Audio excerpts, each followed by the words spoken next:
we talk to Howard TV, they got to cover this. I have been invited to speak at the Connecticut School of Broadcasting. You're kidding. Well, you're an alumni.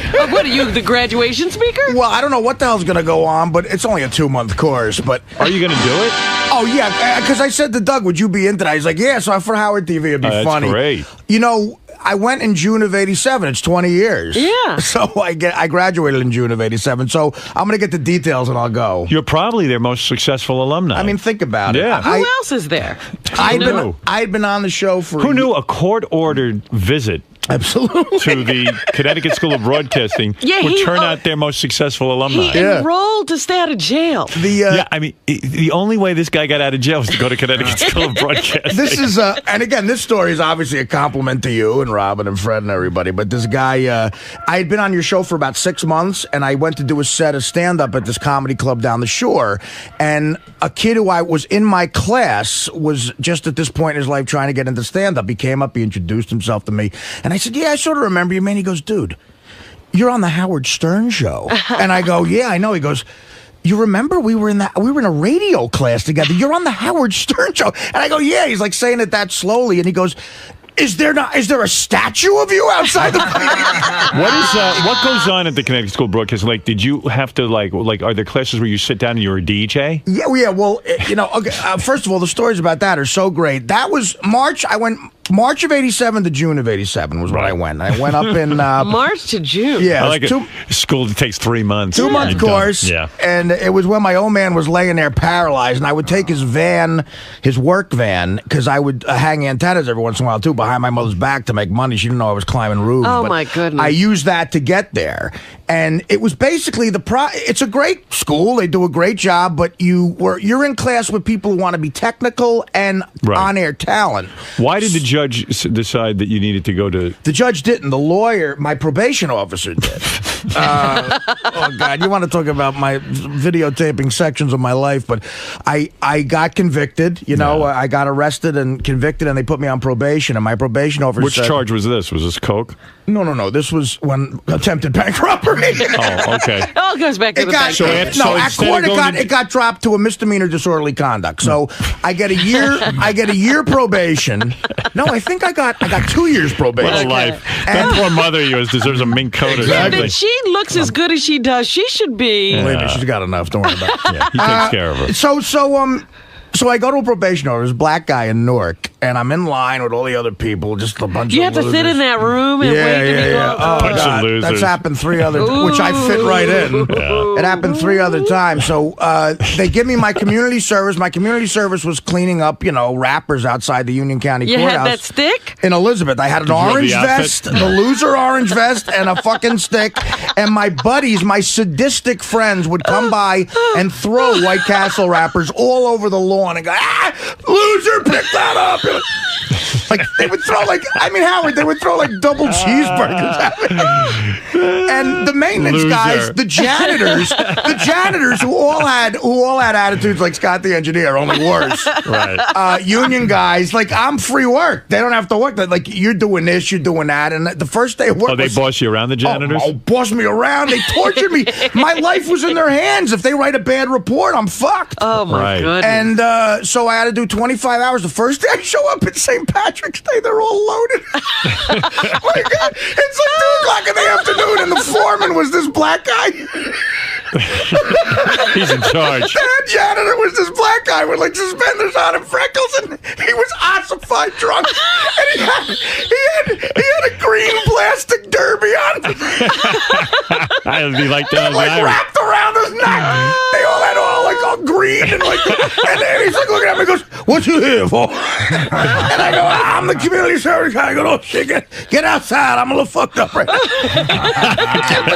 the picture, What time in the morning he was had it? one of those $2 plastic green derbies. That 3-year-old wouldn't wear. That day he was black Irish. guy, yeah. He's Irish. I That love day the he Irish. was Irish. Right, everybody's Irish on St. Patrick's Day. So Another reason to get loaded. guys were smoking weed in the thing, all the janitors. So now So, And you broke the law just because you robbed a bank. Right, exactly. You're under their control. Well, and that's what the guy They're said there to to me. teach him. He goes, "What'd you do?" And I go, "That's a long story."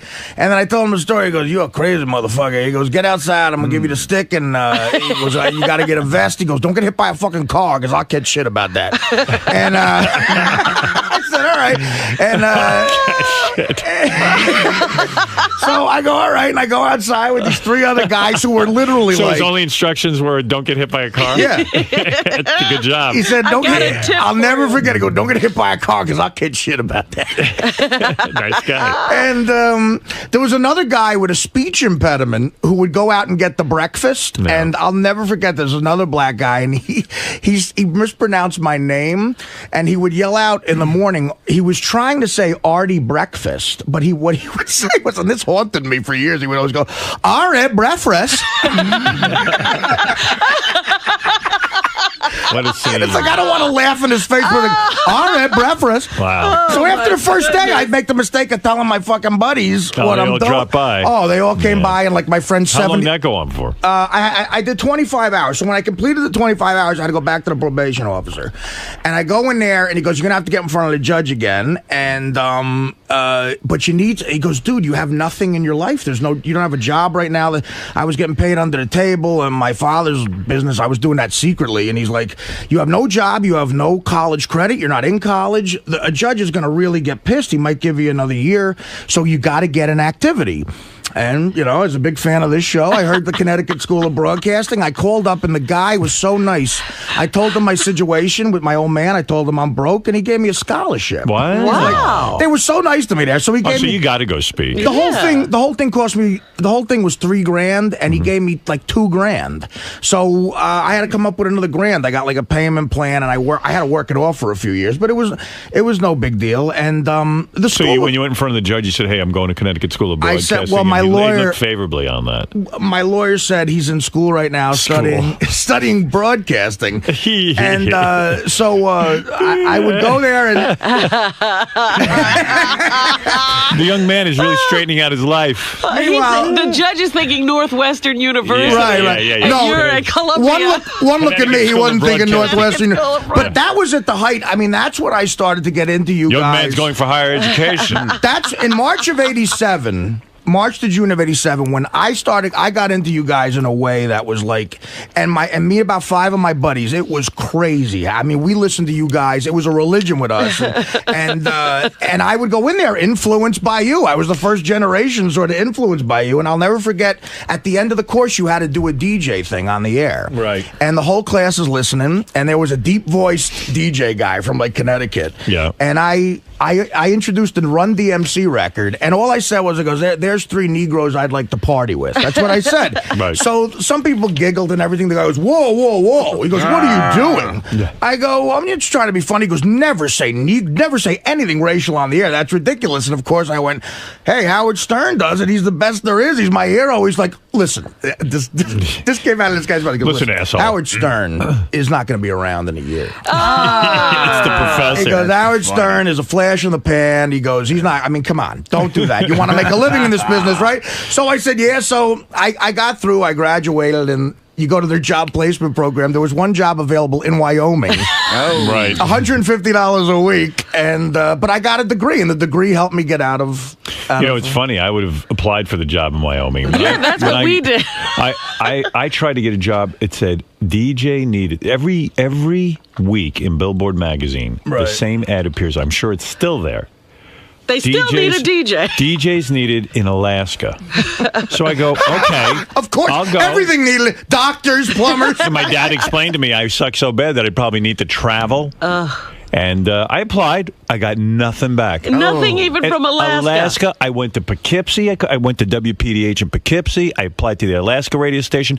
I went into Camp Hill, Pennsylvania. Wow. And Well, that's where I started. and they wouldn't even hire me there. Oh, my God. You know, Really, Robin? I don't know Oh, everything Camp about you. Hill was the worst. Oh, yeah? because my sister lived there, and I figured, well, I'll live near my sister, and like for sure they're gonna want me. I mean, who do they have? Meanwhile, the guys sounded pretty good. I heard the radio. Yeah, they station. had some pretty professional guys Yeah. there. Don't you think struggling like that just just builds so much character in a way, though. Yeah, it does. But Well, yes, you never struggled, and look at you. But in a way, I never struggled. I'm one of the examples of I struggled and it did nothing for my I'm character. teasing you. the funny thing is that I got a letter from a guy the other day. He goes, "Dear Mr. Stern and the rest of the Howard Stern Show, my name is so-and-so. I'm a student at blah, blah, blah, and I host a show at the radio station every Friday night."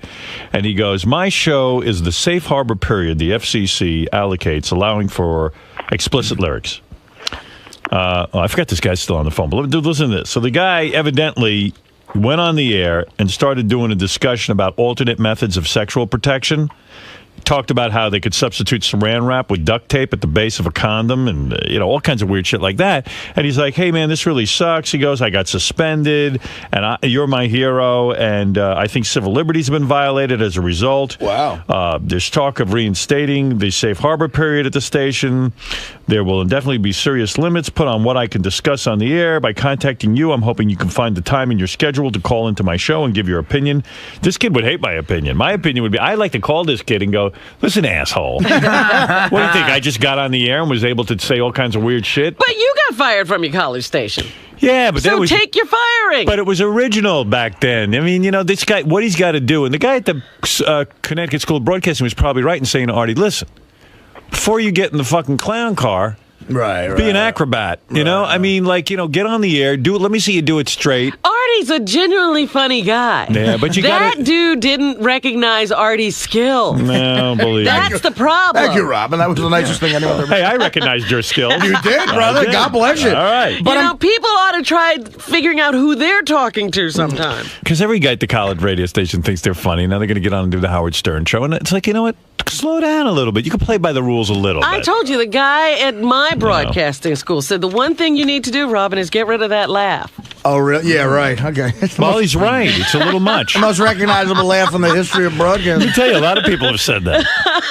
But yeah, so you think that would be interesting if the Howard TV films that? That would Yeah. be funny, right? Definitely. Yeah. What are you gonna come do? back- What are you going to say to Well, these kids? I gotta figure it out. I don't know. I also found out I'm going into my high school Hall of Fame. Me and Ray Liotta. Whoa! Wait Well, a I second. mean, what are you gonna do? It's So like are I you gotta the figure out. commencement speaker at the Connecticut School of I Broadcasting? have no. I mean, I graduated. There wasn't a formal graduation. No. I might just go and talk to a class. But anything's funny. Me trying to give people advice. Yeah, I wonder what you're going to say to them. I mean, the route I took is just sheer luck. It's like a Arthur fucking Lange. angel was on my shoulder guiding Arthur me. Lange, here are your students. Exactly.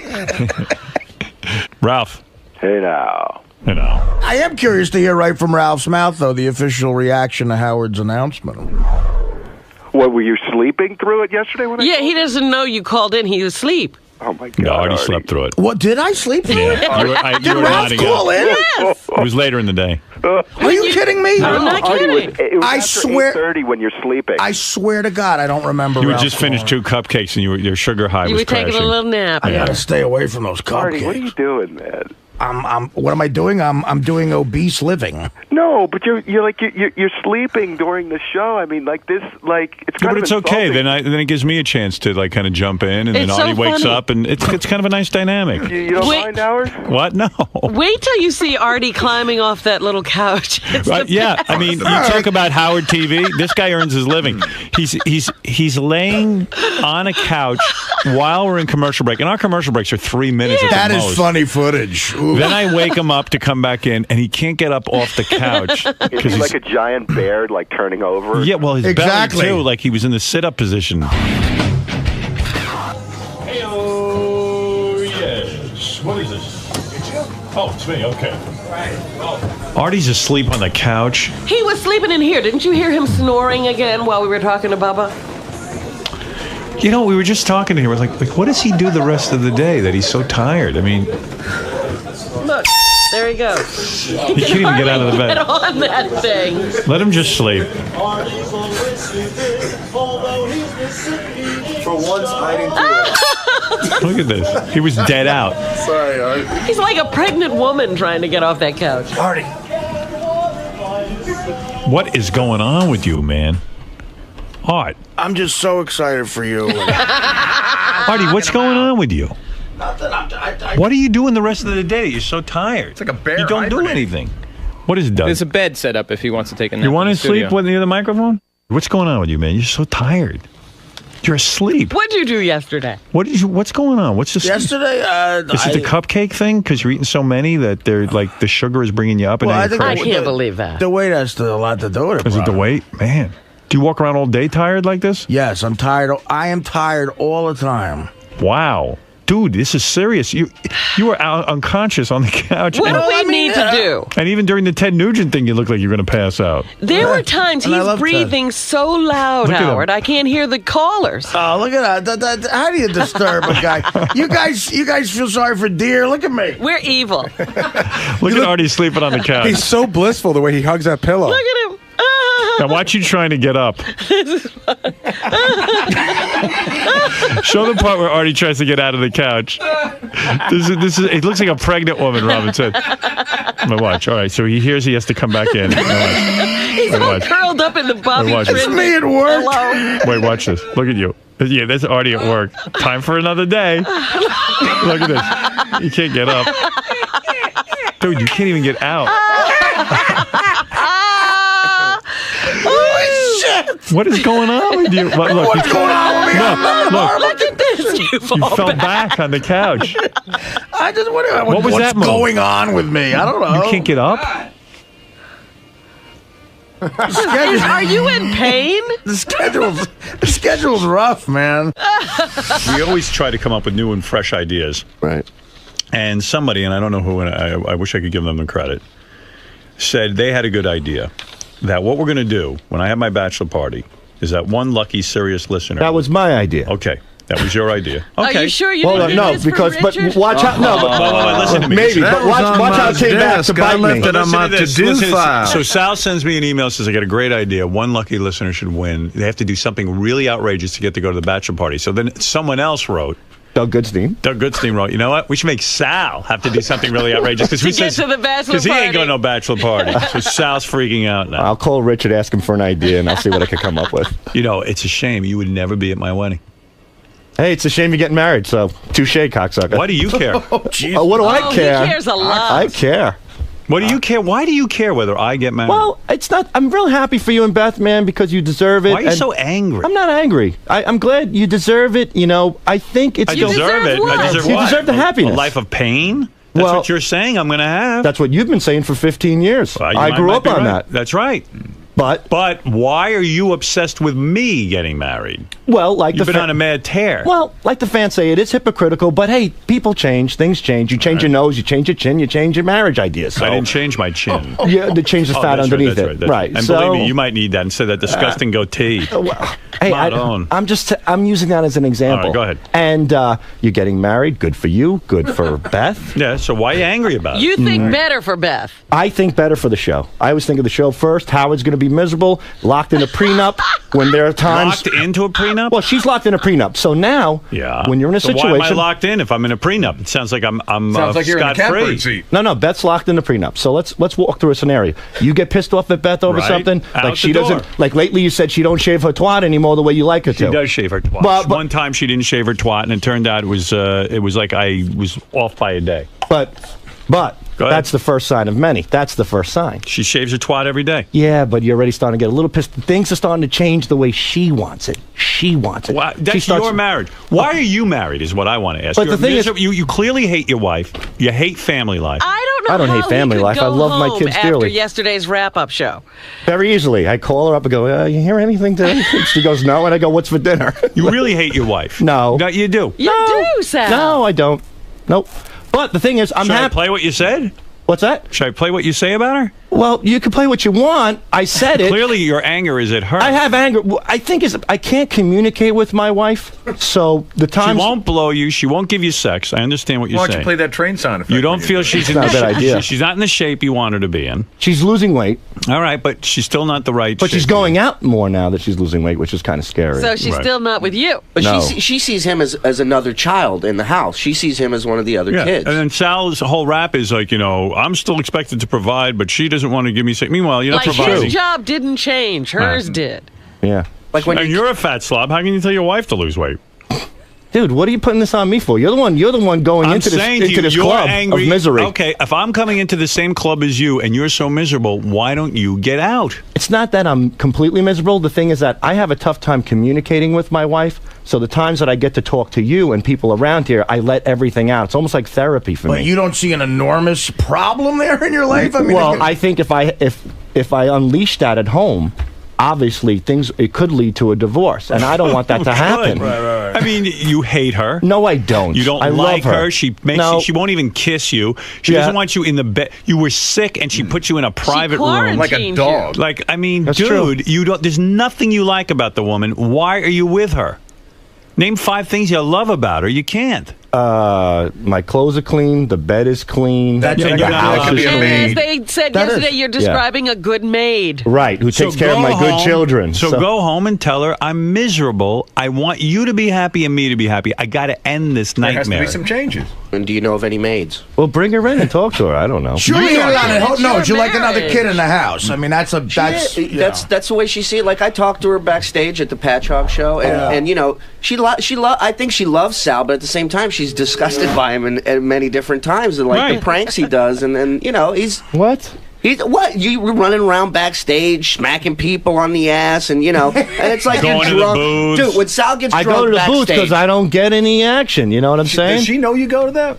And she's okay with it? Women are grossed out by that No, shit. you know, it's all. You can't tell your wife I really you're don't go to doing the booths, that. Fred. I do that for the show. Come on. Okay, good. Just checking. But you know, look. I've learned to deal with it. Howard, there were times in your marriage, Dude, you learned to deal with it. You're out in the open about it. You've announced it to the world that you're miserable in your life. Your life might as well be dead. You hate your life so much. Get out. I'm telling you as a friend. I think I'm just miserable in general. Maybe And you know. it's just assume women that issues? No, everyone's life is going to become yours. I hope not. Describe the perfect life to you. What would your perfect life be? Single, fucking lots of different girls. No, you know, Married fucking lots of girls? Perfect life is like when I go to a lot of these comedy shows. I see a lot of great wives that are by their husbands and they're drinking with them and they're rubbing their back while they're talking to me. Who's and that? A lot of couples. Comedians or no, in the fans. audience. Fans. Oh, the audience. There's a lot of women who come up to me and go, look, I love my husband, and I see it, and it's really nice, and it's really nice to see a guy who, you know, he's got those ripped up hands, and you know he takes care of his family, and his wife's there, and she's just supporting what he likes to do. What I like in my life is I just like maybe Some a little support. bit, a little more respect. You know, when I walk through the house, I get no respect. When you walk through the house, I walk through the house. First thing I hear is take off your shoes. You know, right. help Antonio with his homework. Wipe you know? the kiss makeup off your cock. Shirley, please. It's like any house in the Midwest. wipe the kiss makeup off your cock. That with kiss Gene makeup, Simmons on that his kiss, cock. that Yes, kiss Gary. makeup on my cock has put my kids through college. You fucking. Sal and I were talking off the air yesterday, and one of the things we talked about is he was telling me they're not getting any respect thing at home, and it's a weird thing because you do want your wife to support you, especially in front of the kids. So he was saying that he was talking to his kids about using foul language, right? Right. And he said to them like something like, Stop dicking around. Stop dicking around. And his wife then scolded him in front of the kids. She's like, you have the nerve to talk to the kids like that? And you can't undermine your husband in front of the kids. That's a right. bad thing. Yeah, that's right. But she does have a grown child, you know, so you know what I mean? You don't know what. So I don't know whose side to take. Yeah, it's just that you're such a fuck up that she feels like she's married to a child. You know you are. You fuck up everywhere. You are. You're a fuck up, right? Why don't you just hang a fucking noose right in the middle Are of you the a place? Let me fuck do up it. or not? I guess to a certain degree, yeah. But All right, so she doesn't know what to do with you. Okay, so so you're not cut out for this. So get out. I don't want to get out. I'd rather have a wife who supports what I do. And But she doesn't. She's never. She gonna does. support I mean, you. she puts up with it. I guess. What She's can I never do? going to massaging your You know, shoulders at a as comedy. much as club. you Never. claim, I know. Right. Sal, as much as you claim that she's different since the marriage, you're not the guy she thought she was marrying. She says it every day. Right. You're not Prince Valiant. You took your vows, like you said. You said Vows. like, I could put up with her, but when you took the vows, you loved her. You didn't say, "I want to put up with this woman as best I can." And she's young Children. and beautiful. She could find a new man like that. Let her go do it. Somebody else will be the daddy to those kids. You know what? Sal's a popular guy on the show, man. Sal can get hooked up in 2 seconds when he's Sure he single. could. And you can find chicks that You have know, cleaned there the There will be apartment a and girl out whatever. there to Yes, support Sal. the real Sal. So you're attractive. Hot. Sal, I gotta tell you, you guys are worse than my friends. What? Me and you are very much alike, and I'm being dead serious because I think you're a funny guy. I think you're a talented guy. I think you're smart, but you're you're a maniac. You're a fuck up. And I am. I mean, Sal, Look who's telling you that. And I am too. I realized. You know what I learned from the 4 years I was with Dana? It's the longest relationship I ever been. If I got married, eventually I would fuck up like days into the marriage, and she'd be yelling at me too, like I was a kid, because I'm a big fucking maniac. But, Now, why did you scream at me when I called you a maniac? well, because I'm allowed to do it. I don't know. You know what? I don't need another broad calling me a maniac, Robin. Only maniacs can say maniacs to each But I'm saying, other. do you understand what I'm saying? All right, Sal. But you have kids, and that's a hard thing. He's got beautiful what? kids. You can't get divorced for a while. Give it a week or something. Better to be divorced than to be at home sitting there miserable. I mean, he's just miserable. Is any of this? How much of this is shtick? How miserable? Are Zero. you? Play the clips of her yelling at What me, is Howard, that if you shtick? want. What page is that On your page in pink, I think. Yeah. What is this from? God, I This love is it. Christmas time. I'm trying to take a family picture with my wife and the kids and the dog. Picture. This is brutal. Say cheese. Ready? Yeah, he's looking up. Look at Hold me, your look at face me. normal. Don't hold the dog's ass in the picture. We do not want to see the dog's ass. I'm not kidding. Or she'll Do I be sound out like of a the maniac? picture. Ready? 1, 2. No, they're not ready. Stop taking the picture. They're not ready. All right. I'm taking the picture. I'm all saying cheese, cheese, cheese. Nobody's looking. Everybody looks like a mess. I mean, it's unbelievable. Yeah. Well, my point is clear, though, right? Okay. Where's that dog? Did she go upstairs? Yeah. I thought it just pooped. I don't know when it pooped under the tree. I just found it. It had to poop sometime while we were eating, I guess. That's one. Dude, all you gotta do is... I'm holding the baby. Well, what does that mean? You can't bend your legs because you're holding the baby? Is that what that means? Explain it to me, because I'm baffled. I'm holding the baby. Imagine if I was holding the baby all day. I can't do the laundry. I'm holding the baby. Christine. I'm holding the baby. I can't wash your underwear. I'm holding the baby. So I'm sorry. I can't pay the mortgage because I'm... Obviously, you went through this on the first two babies. Oh, wait a minute. Did you hear what she just said? What'd she say? Oh, I can't- did you hear? What'd Back she say? that up. All right. Back that up. That was the big. worst thing I've That ever was heard big. come out of a holding the woman. baby. Baby. I'm holding the baby. I can't wash your underwear. I'm holding the baby. So I'm sorry. I can't pay the mortgage because I'm holding the baby. No lights. I'm holding the baby. Can't pay the local bill. That's Well, I'll tell you what I can't pay the mortgage. I'm holding. You know what I couldn't do? That is. She asked me to raise the shades on it, but I was just like positioned with the baby, and I just couldn't get to it. Right. And that's it. There you go. She went through a laundry So list if of all anybody the ever things. wants to question the shtick of my life, play Sal, that on that's a loop hurtful mode and thing. blow your brains I'm out. on your side with that. That's a hurtful thing to say. I can't pay the mortgage. All right, hold on a second. We got a phone. My mother. Who? Guys, take it easy. Calm down. Everybody calm down. Calm down. Everybody calm down. All right, can you take the baby? Oh, man. All right, now you shouldn't have heard that. Oh, Howard. my You God. shouldn't have played that. So you asked me why you shouldn't get married. There you go. I don't know, man. I don't know how you guys can come to the decision to have a third kid when you can't agree She on wanted a anything girl. else. I said, okay. We had two boys. She wanted a girl, and we had a boy. So that's fine. Good plan. Could have dressed one of the other kids like a girl. You showed her. We'll have another boy. Was there any joy in making the baby? I mean, was there any like love between you two, or was it just all business? No. It's look, when we do make love, it's good. You know, I mean, there are some rules and regulations. You know. Tell how the Tampa story ended. So that's it. You know, I flip on my back and I go, "Can you finish me off?" She goes, "I'm tired. Finish yourself off." Oh. So I go, "Christine, just do what you got to do," and she did it. And surprisingly, she didn't pull away for the pouch. Uh-huh. I'm like, wow, pretty good. Maybe we're in Tampa. Maybe this is a little bonus. And then all of a sudden, she's still holding it. And a few minutes go by, and I shrivel up in her hand. Uh-huh. I turn around, and she's dead asleep. So that's how. So technically, I didn't get a freebie there. She just passed out. She fell asleep with your dick in her hand. It's pretty bad. It's pretty bad. I'm sorry. I'm sorry for you two. There's the good and the bad, and you make the best of it. But as a man, Howard, who hasn't been married, I'm just trying to let you know, hey, maybe you should think about it a little bit more. That's my point. A man who hasn't He's been married for well, 20 years. I mean, a man who has an opportunity not to get married again. Excuse me. Right. Maybe you should reevaluate. All right, but, I'm going to think about it. But if you're happy, you're happy. All right, That's thank you. There you go. All right, goodbye. It is. I mean, marriages look like a horror show on the show. Well, that Will said yesterday that he took long time to propose to his girlfriend because of all the horror stories he hears around here. Yeah, well, maybe he's right. That's pretty horrible. A guy coming into his own little pouch that he makes. It's kooky. I mean, that's just as bad as it gets. So, yeah, there's no point in staying in something like that. No. I'll just come on myself. I don't need you there. Right. If I can buy you a plane ticket. If you fall asleep jerking me off, it's over. Yeah. It's over. Fuck. No hard feelings. Just listen. You're not into it. The strangest thing about their relationship is Sal seems to know about everything to make it right. So just take that action and try to make it right. He knows exactly what the perfect marriage is, but he does nothing to. But it would mean her not being repulsed by him. And then some of the stuff she asks him is ridiculous. Like, a guy comes home from work. Why does he have to take off his shoes the second he walks in his house? It's his house. He should be able to walk in. That's the way I see it, anyway.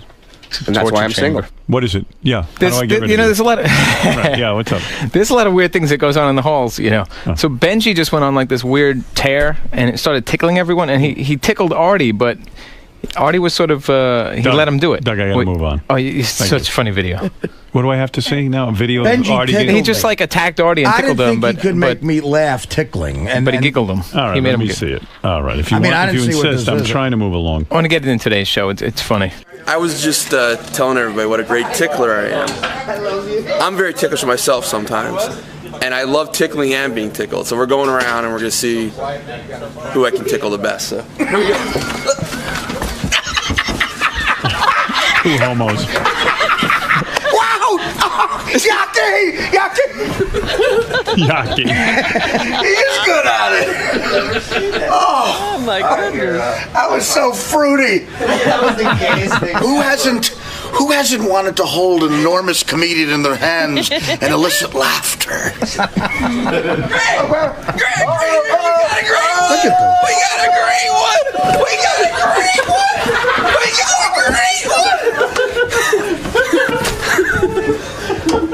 What is that about? I'm running out the door scared shit, and the hot receptionist sees me, and, I'm trying to make time with her. So Benji was good at tickling you? I said, I'm sitting there. Benji's doing one of his bits for the camera, right? I see him, and he goes, I'm a great tickler. And I'm sitting there with my iPod, and I see he's eyeing up me. And I go, you know what? You can't make me laugh tickling. Look at him fighting Ronnie. Oh. I thought this was Ronnie's almost killed 8 people on the staff in the last 2 weeks. So I just sat there, and I was too lazy to move, and I'm like, I know what you're looking at me. You're gonna come to me. You can't make me laugh. And he ran up, and sure enough, the fucker, I was laughing. Wow, he tickled good. And, did you like it? I mean, I wasn't turned on by it. But you want him to do it to you again? No. So anyway, Artie is not here today. Gary has a story about that. So it's weird. This is a weird one. Really? Yeah. I told Howard, when Artie calls me, I'm driving in, and I'm trying to remember everything he said exactly, because I want to, make sure I tell his story correctly. But it's a shame you can't take notes while you're driving. I really had a hard time. What time did he call you? About 5:15. Okay. Maybe about 10 after 5:15. I really had a hard time fully understanding it, so I'll just tell you everything he said to me in the order that he said it to me as best I can remember it. Phone rings, I pick it up, it's like, Gary, it's Artie. I'm with the Artie voice. Right, and it was really sounded bad. He goes, I'm not going to be in today. So I said, okay. And then there's a long pause that he says, yeah, Howard was right yesterday when he was talking about my voice. I tried to say that it wasn't bothering me, but it is. And remember I said Artie sounded like he had a cold? Yeah. And he was like, no, and he tried to talk it off. What, do you have a cold, Artie?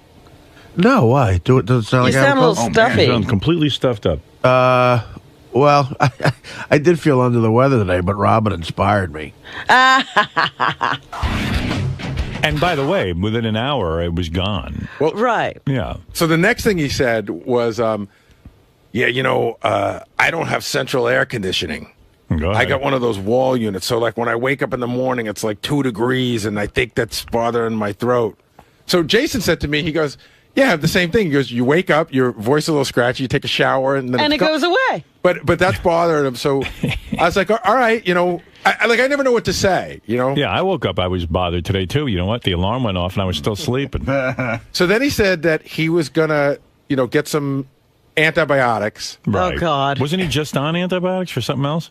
I don't know. I think he's addicted to antibiotics now. Yeah. How does the antibiotics even know once he gets in there with the Subutex and everything else he takes? What do they do? Where do they attack first? Right. So, and then he mentioned again, I'm really going over to my head, then he mentioned again that you were right, that you sort of called it yesterday. And then I said to him, we're going on that trip. So I said, we're leaving from separate airports. So I said, I'll see you in such and such a city on such and such a day, because I just assumed he's not going to be in tomorrow. And he goes, no, I'm going to try to come in tomorrow. I hate to miss the last day before we go away for a long time. And I said, okay. And then he said, if I get down to the drugstore and I get these antibiotics and they kick in, I might even come by today. He's crazy. How do antibiotics kick in 5 minutes? Don't know. Because there's nothing wrong with him? No, he said he gets some over-the-counter stuff at the drugstore that might help him. Oh. All right, well, maybe we'll see him. He is such a wacko. Yeah, he is. I gave him, Gary says I kind of made this happen in a weird way because, A, I mentioned that his voice sounded different. Yeah. And then B, at the end of the show, a guy who's in the medical field, maybe he was even a doctor, I didn't read the whole letter, but this guy had sent me a letter saying that he's very familiar with treating people who are on Subutex. And Subutex is a very, very severe way of treating things. And the more it's in your system, the more you take.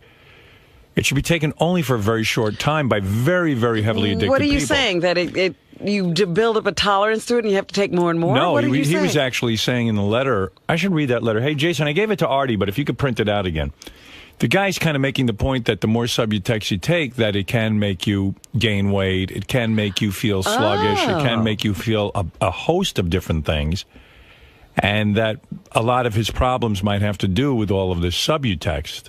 And that really 99% of the cases are treated with a different something, but not Subutex, because Subutex is like the end, like the worst one. Yeah, that's the extreme, right? Yeah. I think that's what he said. So you don't start with that. So I gave this letter to Artie at the end of the show thinking, like I said, hey, Artie, I don't know if this guy knows what he's talking about, but it sounds like he does, and maybe you should read it. So Gary thinks between me saying that he sounded like he had a cold and that I gave him this letter, it might have sent him right into, I got to stay home and relax. Jason was saying that what you're saying on the air yesterday, you sound bad, was almost like a get out of jail free card. Right. Like a permission slip. Right. All right, here's the letter from the guy, and it's kind of long, so I won't read the whole thing. Tell me when you get bored. I'm an addiction specialist dealing with opiates. All right, so he's not a doctor. I'm a fan of the show, and I've heard of Artie's issues. I deal specifically with giving Suboxone and Subutex to patients. Subutex is used on a very rare basis. That's the stuff Artie's on. I would like to know why Artie was given this more dangerous drug instead of Suboxone. Anyways, I am writing to help. I am sure you will not contact me back, but please just pass this email to Artie. Who won't contact you back either. Or someone who works for him to send along a message. The reason why he feels so poorly so often is the drug buprenorphine. Suboxone and Subutex. Are you speaking English? Yeah, I mean, don't ask. I can't even. Buprenorphine. These drugs are meant to take in a constant level, not on a sometimes basis. This is very bad that he's taking it when he thinks he needs it. It works by having the constant level in your blood and being able to reduce this over time. So the guy's saying Artie just pops him whenever he feels like taking he's taking it wrong. If you take the drug like he is, you will feel bad often because of the long half-life of the drug. It stays in your system so long that you don't feel the withdrawal effects for a long time. Oh. He probably doesn't even know why he feels the way he does, because it doesn't set in till over a week after you last took it. Oh. He's used to going through withdrawal hours after his last heroin fix. Well, this is totally different and worse than heroin in some ways. Wow. Yes, heroin is deadly, but as for feeling overall not well, buprenorphine is much worse. Again, the half-life of the drug. Okay, so I don't know how much you want to hear of this. Well, I get the gist. Yeah, what's he saying? He's basically saying you take that drug, it stays in your system a very long time, and those effects that make you feel sluggish and sleepy and dopey and make you eat come up a week after taking the drug. Ah.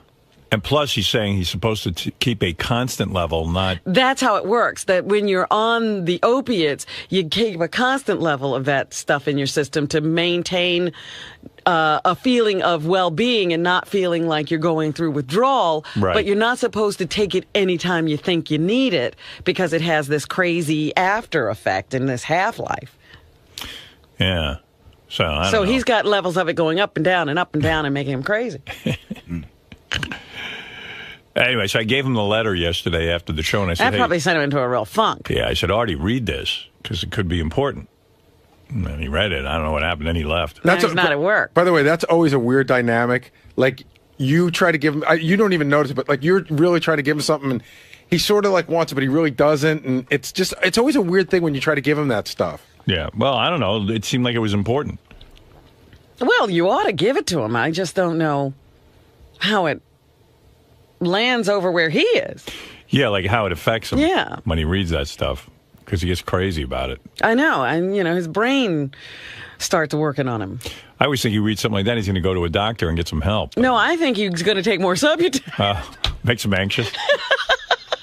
Do you think losing Lord of the Anal Rings really shook the guy? I think that it rocked too. his universe. Yeah, He was rocked so him. proud of having that title for so many years, and Richard just trounced him. And you know what? They made a good point on the wrap-up show that, he gave Richard his hoodie. Yeah. And then Richard wound up smelling Sal's butt. And then Richard tried to give Artie his hoodie back, and Artie said, no, thank you. Artie said, not only do I not want that back, he goes, I don't want anything you've ever touched. Right. Well, I don't blame him. You wore it, I don't want it. Mel, you're on the air in New York. Hey, what's up? Hey.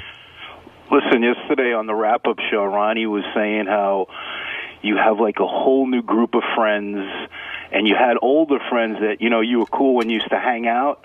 Oh, yeah, I heard this, Robin. What was this? Oh, I'll play it for you. I have it. Okay. Mel, let me play this for Robin. This is Cool, so Howard. fascinating. Ronnie had an analysis of you? Yes, thank you, Mel. You got it.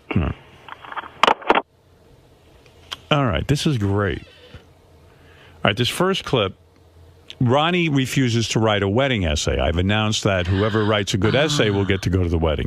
And quite frankly, Ronnie knows he's already invited to the wedding. So he's just being a big shot. He's just being an asshole. Yeah. All right, so listen to this.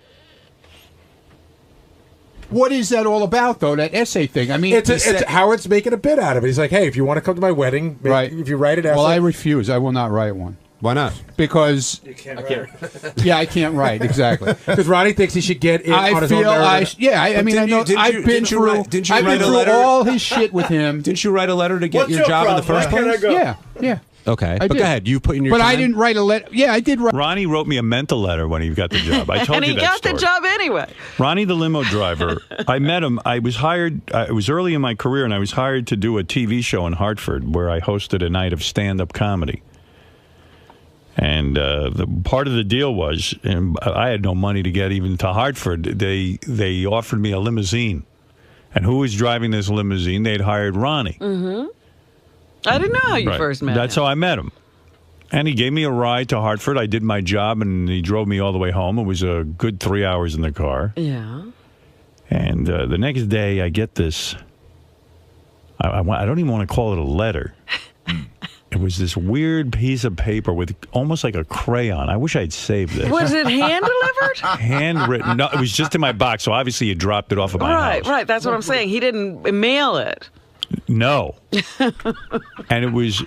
A crayon? Like a crayon, like a weird handwriting, like a child would write. What are you doing? No, it was like Was it that lined paper they use in elementary school? No, it was like Was it a grease pencil? and full of misspellings and I want to be your friend. And No, I didn't we say can be anything, best but I want to be friends. your friend. Oh yes, you did. I did not. Dude. Oh, You can give deny me it a all you fucking want. break. It was a Fred, stalker psycho letter. I spent the whole. I Dude, never saw the letter. I know, but Never showed it to him. I spent the whole day with you. Correct? My Pretty wife, much? my wife Okay. and I. But at I the never time- saw the letter. No, but it wasn't in crayon.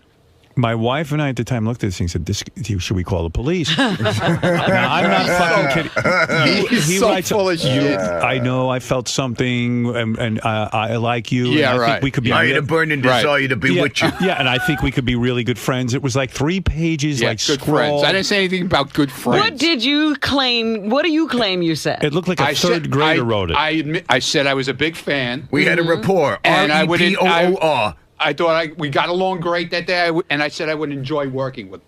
That's what I said. I didn't say I didn't want to be his fucking friend. Yeah. And you drove over to his house and dropped this in the mailbox? No! I'm telling you. I did not. In the darkness of night. Dropping this mailbox. So anyway, I'm just swearing to you on a stack of Bibles. Yeah, it was okay. so scary. A stack this of letter. Bibles. I called my agent up. I go, listen, you know that car they sent for me? I said, the fucking psycho driver sent me this like weird, like he can't even spell. Yeah, and that's why I'm here 23 fucking years. Psycho. I go, you were afraid, right? I go, the fucking guy's retarded or something. Yeah. First of all, he can barely write. So, okay. So what do? You hire him. Well, let me tell you what happened. So my agent says, I got a letter too. I go, you did? You did? You wrote to Don too? He goes, the guy wants to be a limo driver. I said, wow. Yeah. I said, well, No, I sent Don a letter saying that if Howard, ever needs somebody else, because I knew at the time he had another company, and if he ever leaves where he's at, to contact me. That's all. Okay. It should only have been that random. Yeah, right. Well, bullshit, man. You're making so much sense now. So anyway, I swear. He swears. I wish, believe me, I wish I could bring my ex-wife on to describe this letter. Yeah. Because I'm sure she's still shaking from it. Yeah. Yeah, that's why he let me bring his kids home from the hospital when they were born. Yeah, okay. He was afraid of you. So then, what do you want? So then, what is it, JD? I just think Ronnie dyed his mustache. What? You think he dyed his mustache? It looks a little darker. Yeah, it's a little darker, okay? You happy? What, do you think he's doing that Grecian formula? Moron. Did you dye your mustache? I didn't dye it. I put this whole shit in there, man. You did the Grecian formula for the mustache thing? Formula.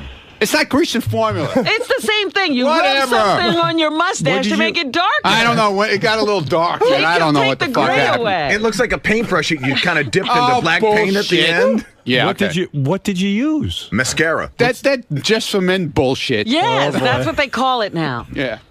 Yeah. The Keith Hernandez stuff that they advertised. I heard that you said you didn't dye it. You just colored it. I put that little brush shit. And does it instantly change it, or does it take time? 5 minutes. 5 minutes? Now, does that wash off, or do you have to do it every day? No, not every day. Okay. How often do you do it? I don't know. Is it the first time you ever did it? Second, third time. Maybe a third time. Did you put some in your beard? Very good, JD. Yeah. Who gives a fuck what JD says? I don't care. He's going to Florida this weekend. He's got to look good. Yeah, okay, so? So what? Do you do something? So what? Do you do something to your hair, too? No. No? Wait, Ron. What? What'd you do to your beard? Did you put some of that? I just told you. No, you told me the mustache. Did you do the beard? The whole too? thing. Well, I'm just going to do one part? But you know You what? look like a fucking idiot. You're missing a spot. You're missing a spot. I still see gray in it. Yeah, but that's the whole idea. You don't fucking gradual. do the whole thing. Well, how do you make it gradual like that? He does a circle. You just do little spots. That's all. And then eventually one day... No. You don't do the whole thing. I never do the whole thing. I never did the whole thing. How long have you been doing this? On and off, a little bit here and there. JD, you picked up on that? I just watch him. No, probably the fucking guys in the control room. Actually, I will take credit for this one. All right, good. I wasn't so sneaky this time, Ronnie. All right, whatever. In your face. What do you want me to do? You want me to fucking get mad about it? I don't know. This is You funny. sound pretty angry. I'm not angry. I don't give a shit. I'm going to ask you a question. I Right would, now. if I was angry, would I answer you? Are your pubes still gray, or do you do those Do you too? do the No. green hair? Get the What fuck is that? outta here. Just for men? Did on you the just pubes? for pubes? Did you put just for men? Just for pubes? No. I use just for pubes. No. But I don't do the whole thing. I just do pubes the gray? balls. What's that? Are your pubes gray? Absolutely not. And you didn't put any Little just chest hair, yeah, no. You didn't put any just for men on your pubes? Nope. So what does it mean when you do the mustache and the goatee? What do you mean? I mean, why do you do that? Why not? I don't want it to be all white. It's all white It'll if you turn- do. Yeah, probably turn all white. I don't want that to fucking Why happen. don't you just shave off your goatee? I like it. No. How long does it take you to do that? I said it's five. It takes minutes? 5 minutes. And then you wash it off, or you just leave Yeah, it it in there? washes off. That's all. I hope that fucking documentary they're doing on you, they get Did you doing get that, Greg? Dude, Greg, I told Greg he should be outside my house at 3:15 when I walk out with the fucking dog. All He right. almost had a heart attack. He couldn't even get. He got here for Cupcake Wednesday. Did he film you coloring your beard? No, That's no, he doesn't come to my house. You got to get that, Greg. Yeah, really. He's coming to Miami with me though to Tootsie's. When you use that just for men, What the fuck, man? do you ever get dye on the pillow? Like, does it ever? No, it doesn't come off. Shit works good. What do you go buy it? Goodstein uses Where it do too. He does? Oh yeah. Really? He thinks he's got me fooled. He comes in. Some days his hair is like fucking dark as can be, and I say, Doug, what's with your hair today? He goes, what are you talking about? He thinks he got me fooled with his shit. You think he puts just for men in his hair? I don't know what he uses, but he uses something. Greg, what do you think? Come on, Greg. You think Goodstein puts it in his hair or in his beard? No, his hair. His hair. In his hair? Yeah, definitely. Just for men? I don't know what he uses, but he uses something. What? No What? way. Come Doug? on, Doug doesn't dye his hair. Yes, he does. He's in his 30s. I don't give a shit, dude. He does. I'm telling you. Just for men, for old folks just like watch you. him. Just watch him. Just watch his fucking hair. Some days it gets light, and then he'll come in on Monday morning. But It's I've never all- seen it's all gray or dark. anything. He never gets gray. Yeah, but there's something going on there. Just for grandpa. Whatever. Whatever. Just for old men. Yeah, right. Okay. Wow. You want to know something? What? I think it looks better. Thank you. I didn't even notice it. It looks natural. I got to tell you something. I'm pretty impressed that you can put that shit in and not totally fuck it up. Yeah. That means anyone could do it. Yeah. Thanks. Well, wait a minute. What were we getting to? We were getting to The letter. the analysis. Oh, It's yeah. weird though the way you shave your goatee, like this, like you have two spots here that you let the. I like that. He's kinda I like don't got a- like it. I don't like it all. He's almost got like a spider's web thing going. He's got like the soul patch, and then there's like the lower part, and then there's like a thing like a little, I don't know, is Yeah, it a but I don't- balance or something like that? Yeah, but I don't like the That's whole like curtains. I don't like the it's full. like I don't like drapery. the full thing there. And when you shave your mustache, you shave off the top of your mustache, but you. I don't want it up to the nose. I don't like it like that. Wow. Like you have an opinion on that. I like it the way I like it. That's it. You like the hair to be not to come all the way up to your Yeah, nose. no, I don't like that. It looks sloppy, I think. Yeah. You should be a magician. Yeah, he looks like a magician with that beard. So anyway, Yeah, getting get back to to the the other story. shit. Well, finish ripping my asshole apart. Go ahead. So Don calls me and goes, he was looking into a limo company and he goes, I found a guy. I go, you did? Who? He says, the guy who drove you to Hartford. I said, listen, not anyone but that guy. Dude, you're so full of shit because... Let me tell you what happened. No, let me tell you what happened. Hey, I'm telling you what You happened. weren't there when no, he talked to no, Don. No, this is before... Wait, No, this is listen, before I that go- happened. I go, Wait, let let me me finish let me my talk sto- first now. After Hartford, he got fired from NBC. Right. Right after that. Yes. Okay? That's when you guys got fired. Yes. And then he started doing the Club Benet shit. Absolutely. And That's then- when I remember you being around. And then my friend was doing the transportation for Club Benet. Okay? So he calls me, he goes, Howard Stern's doing shows at Club Benet. Do you want to do his limo work? I said, yeah. And then we got back together. I okay. saw him All again. right, so anyway. And then that's how I saw Don again, because I met him at Club Benet and talked So to let him. me tell you what from my end. Yeah, okay. So Don Your calls me up story. because K-Rock said they would get me the limo. you Right. know. And they said, so I had to go find someone.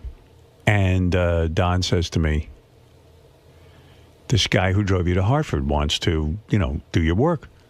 I said, listen, you got to find someone else.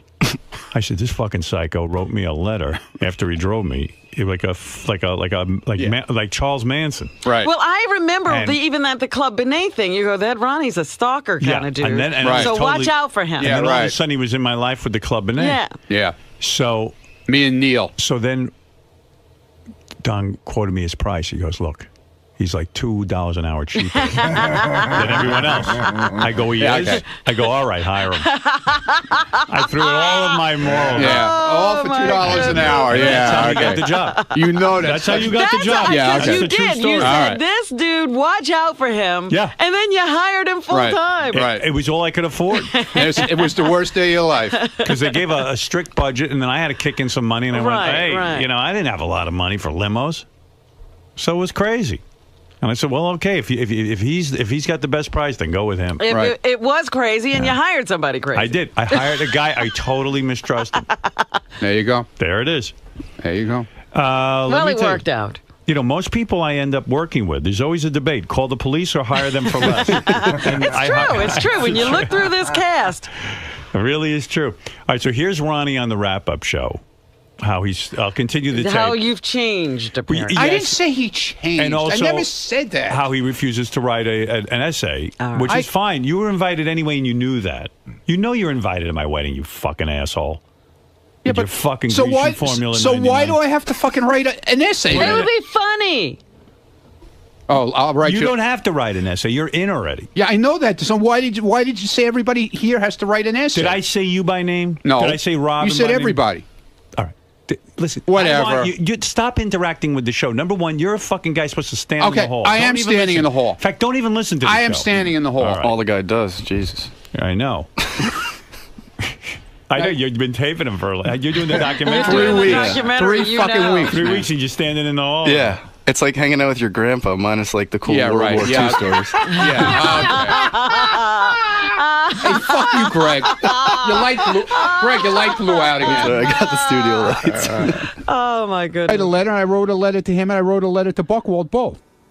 Okay, so you're saying now you've put in your time. You shouldn't have to do that. It's not even that. I mean, I consider whether he considers me a friend or not. I don't know. I consider him a friend, considering all the shit we've been through together. I mean, I've been through taking his kid home from the hospital when they were born. That's because that's your job. Who else is going to take my kid home from the hospital? You in your own car. I did that my first time home with Emily. Well, I wasn't working with Emily. That's Emily was a baby when I met you. And now I have a limo, so I'm like, take my kid home. All right. It's not like he put the kid in there alone. Wasn't there somebody else in the car? It's not like you did it for free. Yeah, okay. You didn't do it for free. I did so. No, you didn't. I did so. Get out of here. I did so. Don't bullshit me now. All right. That's your job. But was the kid alone with you? No. No. Oh, stop it. Oh, no. Please. Like he goes, I took his child home from the hospital. I've gone through a lot of things. I feed your children every day. Dude, I don't care if you consider me a friend or not. I consider you a friend. Okay. That's all. Fine. You know? Thank you. And I didn't say you changed. Well, I never said that. Let's go to the tape. Well, you have said that before. No, I didn't say that. And a lot of other personal stuff, and I feel we are friends. But have you? Guys, I don't know. I don't know what really goes on in his mind. I consider you a friend. Okay. Yeah. I mean, get it together. Dude, I don't. Pull yourself together. He has those insecurities. No, that's you're like a fucking woman. I didn't even fucking. I wasn't even Why going don't you that put a dress on? I'll put my dick in. Am I your friend? No, I didn't. I never said that. Jesus. You want me to fuck you? Is that what you No. Whoa, no. Are we still friends? No. Wow. Yeah. Wow. Yeah. Goes on in his mind. Would you guys say you've drifted apart in the last year or 2 years or so? Drifted apart? No, like not as close. We were never that type of friend where we always hung out together. I mean, we hung when I was friends with Neil and we all hung out together. That was another story. Right. But he's gone another route now, Howard. You know, so he's going for a tall, hot blonde. Yeah. No. Which is an amazing route to go. I'm not even talking about when he met Beth. Right. Even before that, you know. But what do you mean, Ronnie? I really don't understand. He has a different line of friends now than what he used to have. And you're not part of that mix? Not in the social standard, no. More like, I mean, we talk a lot about personal stuff, but he knows I'll never reveal anything, and he would never reveal anything that I talk to him about if I ask him not to. But if you don't get that invite, it would hurt, right? Oh yeah, definitely. Yeah. Would you cry? It would hurt that I wouldn't even be on tier 1. But he knows he's invited. You're such a douchebag. Yeah, but Beth dude, talked to you about the wedding a million times. I know that. Wait a minute. You're being a fucking asshole. No, What are I'm you not being a saying? fucking asshole. What are you saying? That he's traded you in? No, for other I never friends? That's said what that. he's Where saying. the fuck did you say? Ronnie and I used to go. Ronnie and I used to go to the strip clubs all together when I was single. Yeah, but and once when in I a was, while, you it know, wasn't like we hung out all the time. I said that. Yeah, I used to hang out. You know what it is? What is? I would go to the why does strip he do- club. No, that's Right. not true. And he'd That's be not what I'm there. talking about. And then sometimes we played cards. Yeah, okay. Yeah. So we don't do that anymore. Right. You don't get invited to So you didn't hear me the card cry? game? Did you hear me I crying? don't see Ronnie putting together a card game. Dude, I've invited you. Anything that I've had at my house, I invited you. Right. Okay. I know. And you know it comes, So but there it's you go. okay. I'm not going to go to that. I know. I want to be at your block party. I don't care. It's the worst party ever. Whatever. Dude, I don't care. You do care. No, I don't. Oh, yes, you do. You're on the wrap-up show, whining like a woman. No, I wasn't whining. They asked me a question and I gave an answer. He went down another route. Yeah, he did.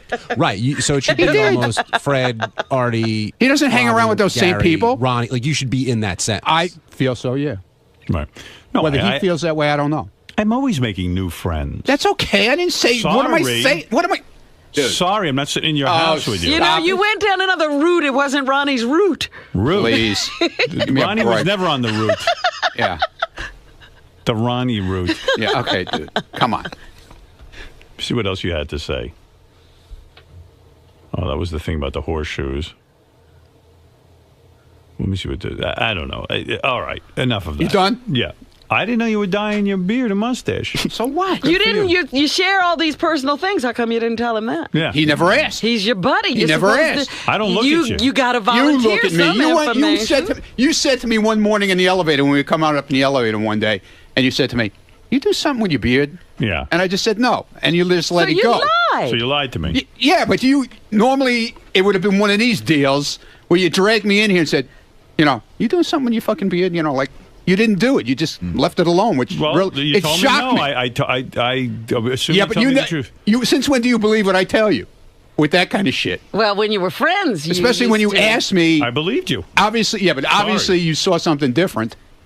Yeah, well, Didn't expect you to lie. I didn't lie, just bullshitted. I like that Ronnie's dyeing his beard. That's so great. Whatever. Well, you know. Yeah, you know. He's Playboy Ronnie. Look at you. Yeah. Playboy Look at you, Ronnie. Look at you over there. Playboy Ronnie. What about her? What about What her? are you saying? Losing all the weight, looking that's good, healthy. looking good for Jim. You know. She lost the weight before Jim. No. Yeah. She Oh, was no, you're working. right. She was Actually, you're working right. on it. You're right. I have to say, you're right. Wait a minute. I was working on it, which meant I was losing weight. Okay. No, I never said anything. I'm not saying anything bad. Jim met Robin when And she was it's fat. so bad that I fucking put a little Jim color. met me Is years it ago. bad that I put a little fucking color in my All right, beard? all Is right, that Ronnie, bad? You're giving everyone a headache. You can leave Yeah, now. good. Thank you. Goodbye. Had enough for you anyway. Let's go, Just for Men. Yeah, get out. Just for, from now on, just call him Just for Men. I like that. There goes Just for Men. Just for Men.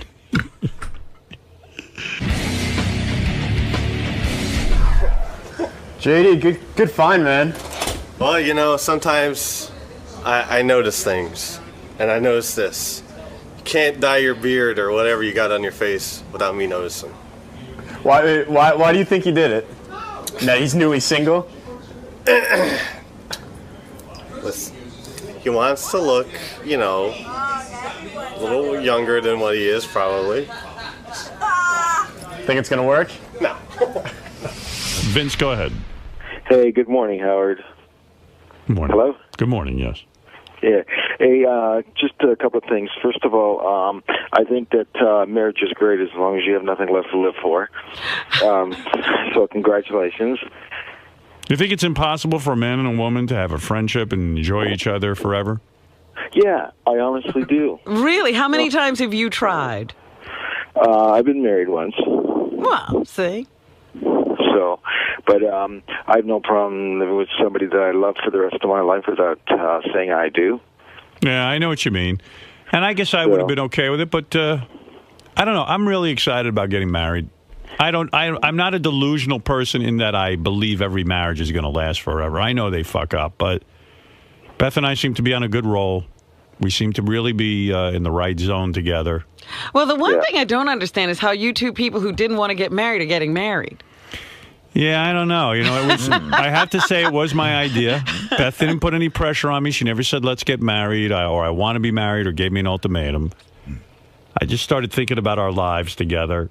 I started to think about, you know, a lot of different issues about how, in some ways, it would help our life. It's like some people wouldn't treat Beth that seriously before we got engaged. They wouldn't give her a certain respect, and certain people didn't acknowledge that we were really together. You know, it almost smacks people in the head that, like, this is for real. Mm-hmm. And also, I think Beth, I wanted her to know that she would be secure in the relationship, that, like, I wasn't going to just sort of handle this thing frivolously one day and walk out the door. I wanted No, her you to can know, still walk out. Marriage Right. doesn't stop people from walking out. I wanted her to know that marriage sort of says, like, this is a little bit more than a girlfriend-boyfriend thing, that I'm in this for the long run. And I think that you guys are great together, and you met the right person, But still, I just don't see any reason in getting married. I know what you mean. I was the same way, and I'm not sure I disagree with you, but I just felt in this relationship it was the right thing to do, and I'm happy about it. I'm willing to take a shot at it. Well, all right, Sal here. No, Howard, I just want to ask your opinion, Sal. I know. You're not coming to the wedding anyway. Right. Well, that's my point. She's already controlling you. She's telling you who you can invite and not invite to the wedding. I don't disagree with her. You shouldn't be at the wedding. You dissed you lied to my girlfriend. You dissed her. You fucking treated her like shit. And I stick up for her. I stick up for my friends. What can I say about Gary Dell'Abate? You got a face like a horse. You've sucked Howard's cock to make it in show business, and you love eating at Nobu. Oh, wait, that's my roast about Beth. I'm sorry about that. My. Is he ever going to get to Gary? I'm sorry, Beth. In case you didn't get that joke, let me translate.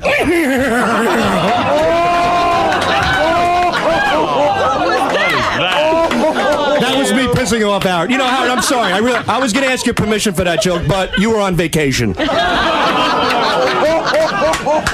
Dreaming about firing you. So then what's the problem? What do you think? Hey, we all make mistakes. She's not controlling me. Yes, she is. She's telling you. She's dictating who should go and not go. He doesn't disagree. I don't disagree. You make her uncomfortable. You don't disagree you make because her uncomfortable. You don't disagree because you're agreeing with her. That's right. I don't disagree. Agree with her. I agree with her. Right. If I felt she was wrong, I would say so. She's not. Okay. Yeah, He does not agree with you. In the same respect, if somebody shit all over you and you're a guy that is on my team, I understand. I would stick up for you. I know you would, and I appreciate your loyalty. If and some other radio show started pissing on you, I'd fucking piss right back on them. I agree, but the point is that... And the fact that I didn't fire you shows you how much I like you. I wouldn't go that far to fire me. Yeah. I mean, there have been a lot, people have had a lot of scuffles. I felt you made a mistake, you lied, and this and that, but as far as making her uncomfortable at her wedding, I agree with her. Why should she have to be uncomfortable at her wedding for you? And I agree with her, too. Right. That's my point. It's her day, and she's entitled to it. And I understand. She's not controlling me. It's the wages of what had happened, and I can deal with it. I'm not upset about it, but the point is that at the same time, if you really... I love more than anyone... And you should. And you're going to piss on them, and you did, and you lied to her, and you're emailing her, and you're telling her shit. But that was all made up. And I'm like, hey, you know what? It was all made up. Yeah, I mean, we made up. That's what I don't She's get. Fine. She does. She just said, I don't trust Sal. I don't want him there. And I respect that. And I don't either. I don't trust you either. What? To be there. You don't trust me. No, of course not. You see, not after what you did. You're a whack job. In my personal opinion... You're fucked up. In my personal opinion, if I'm working with you, and like you said, you didn't fire me, and I appreciate that and all that other stuff, but like there's a sense of loyalty between us. Right. Why wouldn't you then say, hey, you know what, he does work with me, and there is some loyalty, and we all make mistakes, and you know what, I'm sure he's going to be fine. I don't feel that way. You don't feel that way. I can't guarantee that you're going to be fine. You don't lie. I don't lie. I don't. You didn't lie? At that time, yeah. Oh, at that time you lied, but now you don't. Now he's not a liar. Well, who has... let he who hasn't lied cast the first fucking stone. We all lie. Where's your angelic wings? What crystal ball should I look in to know that you're not going to lie the day of my wedding? Howard, that would be ridiculous. I mean, that would be suicide. I might as well just go in there with a bunch of bombs. That you're capable. What you did was suicide. You're writing her letters, telling her you're not doing something, then you're out there and behind her back doing it. I did it right. I did it. Sal, what am I supposed to do? She doesn't trust you. I don't trust you. And you're saying she's controlling me. I agree with her. I don't get controlled. I don't know. All right, I'm being controlled. No, okay. I'm just saying that this is a wedding between me and Beth. And Beth that's is fine. 50% of this wedding. Right, and she's entitled to who she wants at that wedding, especially if somebody lied to her. Should she look out and see some face that she doesn't want to see? No. All right. Sal, here's. But she should say, "Hey, this guy's my husband. He's my future husband. Yeah. He works with this guy Sal, and Sal, yeah, he crossed the line, but things have we've made amends, and out of respect, she should make it easier on you. Sal, that's what I'm saying. No, she's putting the pressure on you indirectly. I would never say that to her because you know what? I'd be the same fucking way. I think subconsciously she's putting pressure on you. Not at all. Subconsciously? Yeah. Not subconsciously. Your name came up, and she said, "I don't want him at the wedding," and I said, "I understand why." And I understand too, and I'm not upset about it. And I said, "I don't want him at the wedding either." And I'm not, but that's where I think you're wrong. I think you think he's wrong? How can you be wrong? He can't be wrong about what he thinks. How can I be wrong? This is how I feel. I feel you really fucked up, and you kind of made it so that I can't have you to my wedding or to my house or anything. That's ridiculous. Okay. Well, it just doesn't make any sense. I mean, doesn't make sense. They accepted you know how many your weddings? apology once, Sal. And it was fine, and we've moved on. Robin, No. I gave then her you fucked up again. I didn't fuck up again. That's my point. We made up at your engagement party that you threw, Robin. But you. And then I saw her at Artie's right. She's not birthday angry party. with you. I know, and she I'm not doesn't angry with her. trust you. And I get it. That's fine. But I'm saying that. All right. So then even, shut up. What you're saying that there's people there. I guarantee you don't want there. I'm guaranteeing it, but you bite. Oh, I see. Okay, all right. Well, every wedding has that. More about my life. No, but I'm saying every wedding has those pain in the asses that there are lots of people who you have differences with, but you stepped over a line that I can't even begin to fucking talk about. All right, and I'm willing to accept that. I didn't tell you to write my girlfriend. I didn't tell you to get. You're looking for fucking a way into my life. No, I'm not. That I'm not looking for. And then you finally got the way in. You're talking to her, and you're fucking lying to her face. Get the fuck out of here. You keep throwing back Get the out of lie, here. but Howard, you keep that lie. Sal, you're I not know what I invited. did. I'm willing Sal, to take responsibility. I know, but Howard, I'm willing to take responsibility for my actions. My point is that the victim has the right to forgive to what extent they want to forgive. And I get it. So that's it. But You've when gotten forgiveness, but it only goes so far. All right. I'm just remembering a guy who put his foot down, and no matter what he says, he says, that was you. That's not me. That's not okay, me. that's not you anymore. That's right. And I could deal with that. But I'm saying that just be I careful. never put my foot down with my ex-wife. I never put my foot. I had a relationship with them. I sit and we talk about things. This is the person I spend the majority of my time with, the person I'm in love with. And you'd think I'm going to fucking stick up for your actions? I can't defend your actions. If I felt your actions were defendable, I would be the first one to go to bat for you. But they aren't defendable. I'd be an asshole to defend your actions. All right. I'm personally between. All right, I'm going to put my foot down. How's this? You ready? You ready, pal?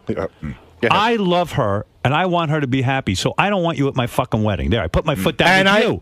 Okay, All and right? you have, and I've accepted that. Thank you.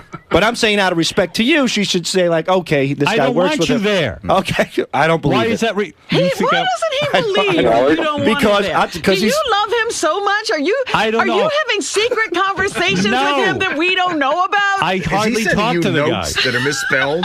No, I don't believe it because we do have a good working relationship. This isn't and about I that. think, like I said, and I hate to use this word again, I think subconsciously she's pulling in the reins. She's got you fucking baited up, my man. She's already Good. She's already I love it. She's already got you. She's already got you biting your lip, saying, "You know what? I don't want to deal with this aggravation of I don't bullshit." want you at my wedding. I don't know why. You don't want me at the wedding because you don't want to piss her off.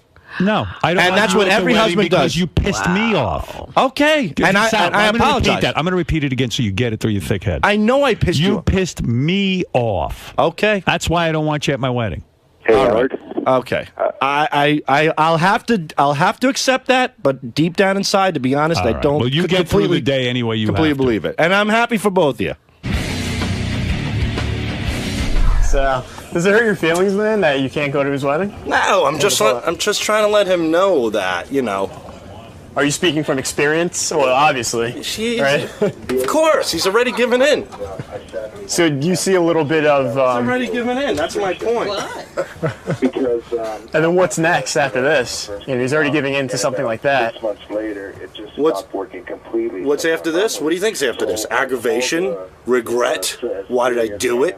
And then phone call to probably Dominic Barbara, and back in single life. Do you have advice for Howard? No. Yeah, don't do it. Right. Nah, it'll be fine. I'm happy for both of them. What are you going to do the day of the wedding? You, bend over. What am I gonna do? I don't know. I'll go fish with my kids. I don't know what I'll do. I have no idea. I don't even know when the wedding day is. So what are you gonna do? What can I tell you? That's the way it is. Just that if he goes out there Jeez. I mean, if Howard goes out there and sees, Howard knows what marriage is all about. And the reason why I'm not going to this wedding is, again, he's just like, he's biting his lips saying, you know what, I don't want to deal with this aggravation, this bullshit. Let me just not, make her happy.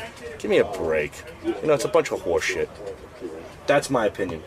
I understand why I'm not going to the wedding, but marriage is a compromise between two people. And I think he's thrown in the towel. But so you're talking like Howard would want you there. Of course he does. You really think so? Yeah, why wouldn't he? We get along. I've been to all the other events. I've been to his birthday parties. I've been to the engagement party. I've been to Artie's birthday party where Howard was at. I've been to Howard's surprise party. Everything's fine. The wedding, where it's Beth's day, which I understand, I'm not invited. Which leads me to believe that he's saying, hey, you know what?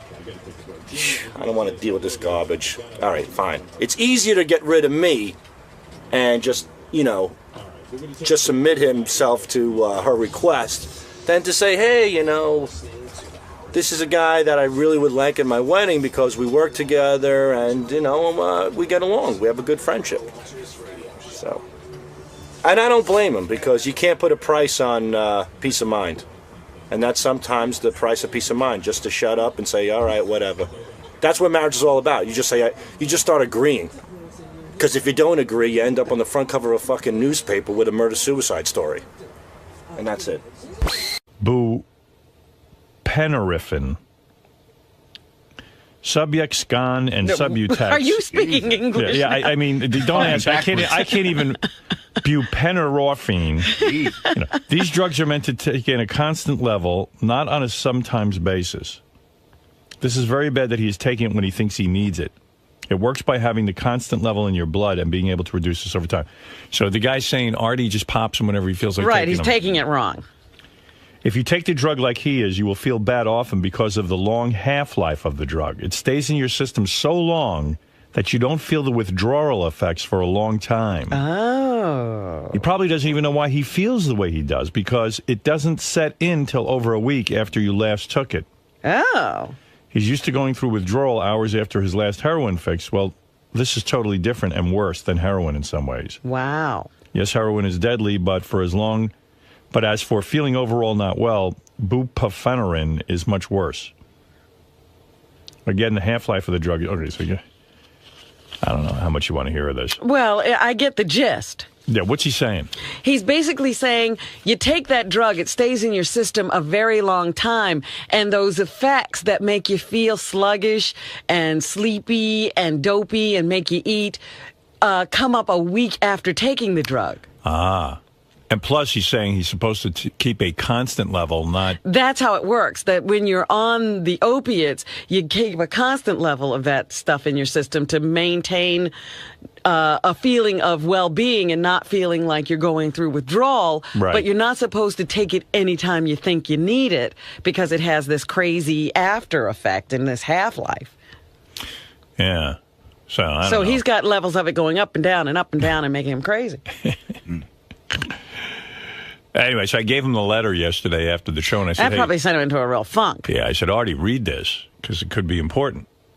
And he read it. I don't know what happened. Then he left. That's not at work. By the way, that's always a weird dynamic. Like, you try to give him, you don't even notice it, but like you're really trying to give him something, and he sort of like wants it, but he really doesn't. And it's always a weird thing when you try to give him that stuff. Yeah, well, I don't know. It seemed like it was important.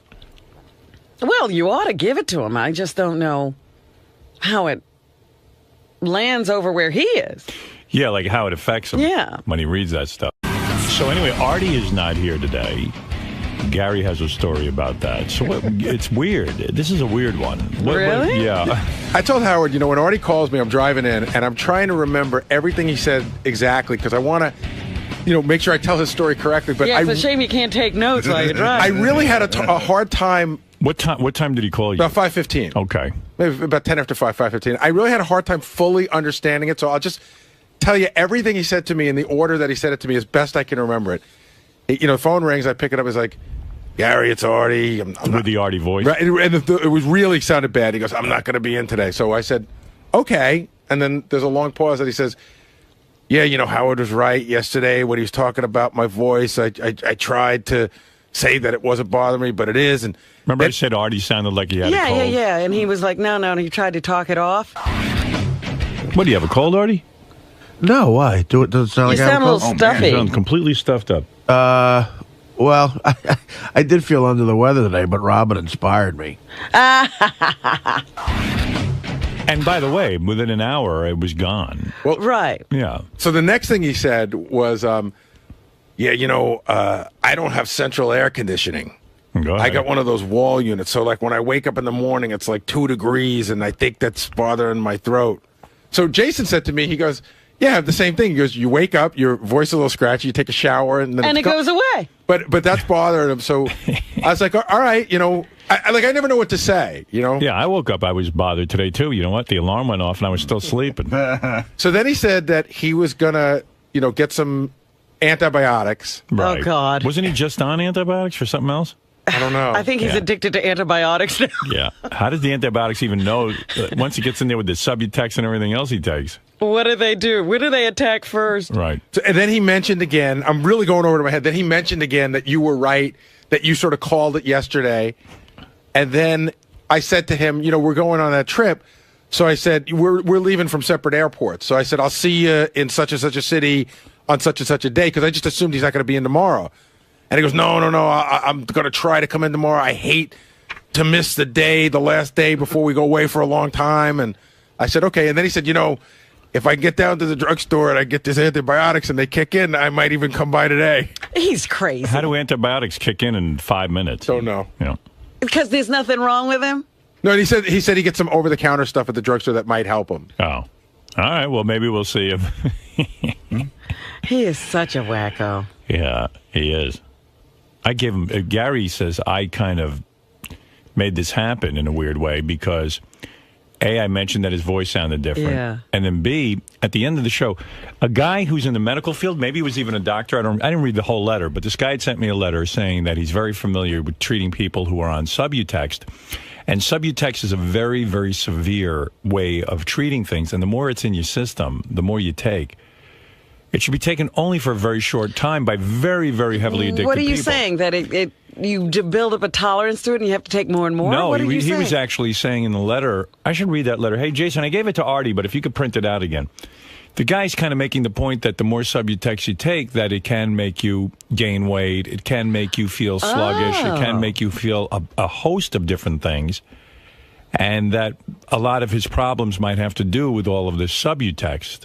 And that really 99% of the cases are treated with a different Subu something, but not Subutex, because Subutex is like the end, like the worst one. Yeah, that's the extreme, right? Yeah. I think that's what he said. You don't start with that. So I gave this letter to Artie at the end of the show thinking, like I said, hey, Artie, I don't know if this guy knows what he's talking about, but it sounds like he does, and maybe you should read it. So Gary thinks between me saying that he sounded like he had a cold and that I gave him this letter, might have sent him right into, I got to stay home and relax. Jason was saying that what you're saying on the air yesterday, you sound bad, was almost like a get out of jail free card. Right. Like a permission slip. Right. All right, here's the letter from the guy, and it's kind of long, so I won't read the whole thing. Tell me when you get bored. I'm an addiction specialist dealing with opiates. All right, so he's not a doctor. I'm a fan of the show, and I've heard of Artie's issues. I deal specifically with giving Subuoxone and Subutex to patients. Subutex is used on a very rare basis. That's the stuff Artie's on. I would like to know why Artie was given this more dangerous drug instead of Subuxone. Anyways, I am writing to help. I am sure you will not contact me back, but please just pass this email to Artie. Who won't contact you back either. Or someone who works for him to send along a message. The reason why he feels so poorly so often is the drug, because he gets crazy about it. I know. And, his brain starts working on him. I always think you read something like that, he's going to go to a doctor and get some help. No, I think he's going to take more Subutex. Makes him anxious. Do you think losing Lord of the Anal Rings really shook the guy? I think that it rocked too. His universe. He was so proud of having that title for so many years, and Richard just trounced him. And you know what? They made a good point on the wrap-up show that, he gave Richard his hoodie. Yeah. And then Richard wound up smelling Sal's butt. And then Richard tried to give Artie his hoodie back, and Artie said, "No, thank you." Artie said, not only do I not want that back, he goes, I don't want anything you've ever touched. Right. Well, I don't blame him. You wore it. I don't want it. Mel, you're on the air in New York. Hey, Howard, what's up? Hey. Listen, yesterday on the wrap-up show, Ronnie was saying how you have like a whole new group of friends, and you had older friends that, you were cool when you used to hang out. Oh, yeah, I heard this, Robin. What was this? Oh, I'll play it for you. I have it. Okay. Mel, let me play this for Robin. This is Cool, so Howard. fascinating. Ronnie had an analysis of you? Yes, thank you, Mel. You got it. All right, this is great. All right, this first clip, Ronnie refuses to write a wedding essay. I've announced that whoever writes a good essay will get to go to the wedding. And quite frankly, Ronnie knows he's already invited to the wedding. So he's just being a big shot. He's just being an asshole. Yeah. All right, so listen to this. What is that all about, though, that essay thing? I mean, It's Howard's making a bit out of it. He's like, hey, if you want to come to my wedding, if you write it essay. Well, I refuse. I will not write one. Why not? Because you can't write. Yeah, I can't write exactly. Because Ronnie thinks he should get in on his own narrative. I mean, I know. I've been through all his shit with him. Didn't you write a letter to get your job in the first place? Yeah. Okay, I but did. go ahead. You put in your But time? I didn't write a letter. Yeah, I did write. Ronnie wrote me a mental letter when he got the job. I told and you he that got story. the job anyway. Ronnie, the limo driver, I met him. I was hired. It was early in my career, and I was hired to do a TV show in Hartford where I hosted a night of stand-up comedy. And the part of the deal was, and I had no money to get even to Hartford. They offered me a limousine, and who was driving this limousine? They'd hired Ronnie. Mm-hmm. I didn't know how you first met That's him. how I met him. And he gave me a ride to Hartford. I did my job, and he drove me all the way home. It was a good 3 hours in the car. Yeah. And the next day, I get this. I don't even want to call it a letter.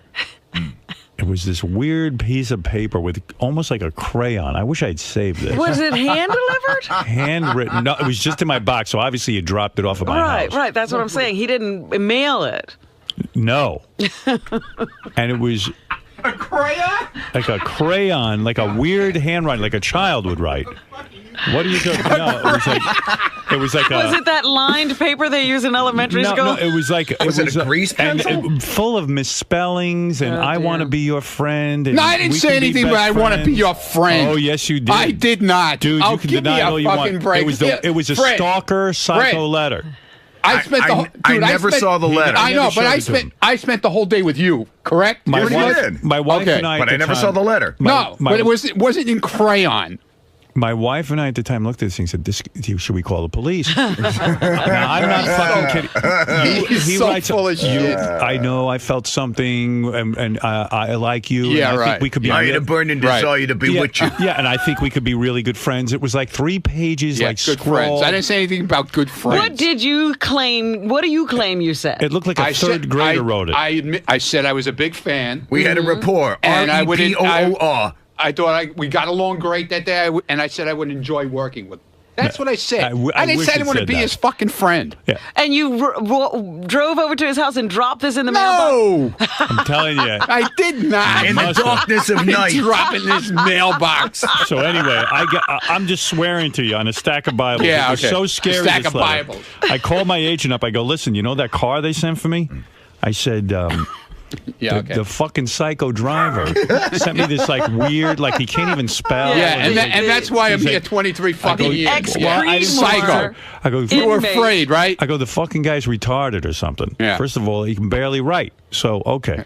So what do? You hire him. Well, let me tell you what happened.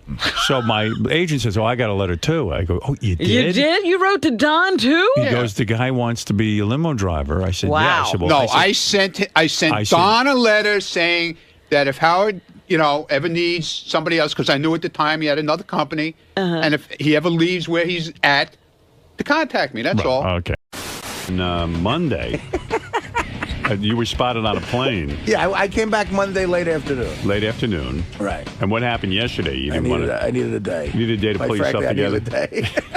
You needed a day after rehab. Yeah, well, you see, here's the thing. Do you really think that I would call you up and lie to you on purpose? Yes. Why would I do that? Because Why would I you're call Howard you. just to make him look like a jerk? What did you not tell a lie about? I was away doing something to get better. I did not want to go to this place. You're making it sound like this was a spa. I got dragged there, kicking and screaming. I did not want to go because, as Robin points out, oh, Howard, he's an addict. Yeah, what I heard. I'm a good witch. What I heard was. Oh, Howard, he's an addict. I heard it. You're sort of weird. A blind monkey could tell you I'm an addict. You fuck. like not being called a liar. So right. Whatever you want to call me. So, anyway. So what I heard that your weird intervention when it was your sister and Colin. It wasn't an intervention because it was two people. An intervention is a big thing. Well, for a while, everyone was trying to get me to come to an intervention. Right. My sister said I said no. My sister said to me during the middle, I said, look, it's just me and Colin. I could have went bigger with this. And I said, it's not time for the big one? I said, I know. And I said, I'm coming, Elizabeth. This is the big one. The word on I wish it was time for the big one. People are explaining their theories about you, all the time to me. So I go. By the way, I heard Howard 100 News, and thank God Will didn't send that note because that would have been terrible. What was got the a note of what note? Will said on Howard 100 News. All these fags on the news.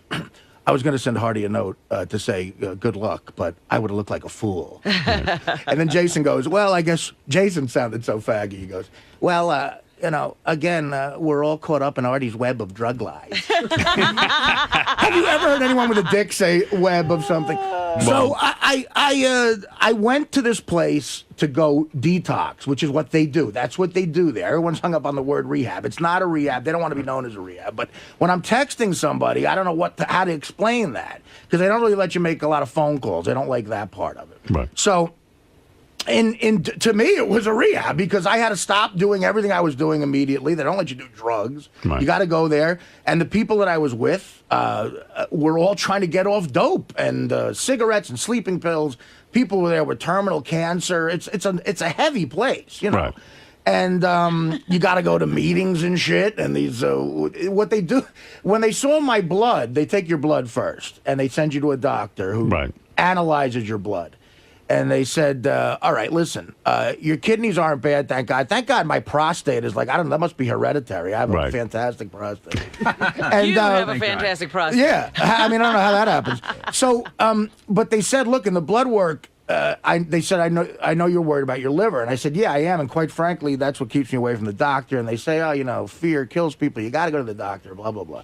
I said, well, what's it look like? We got it done now. And she said, well, the last time you got blood work done, had you just been drugging and drinking? I said, probably within 24 hours. They said, that's why. Your enzymes were way up, and that's why it could look bad. You get a false reading.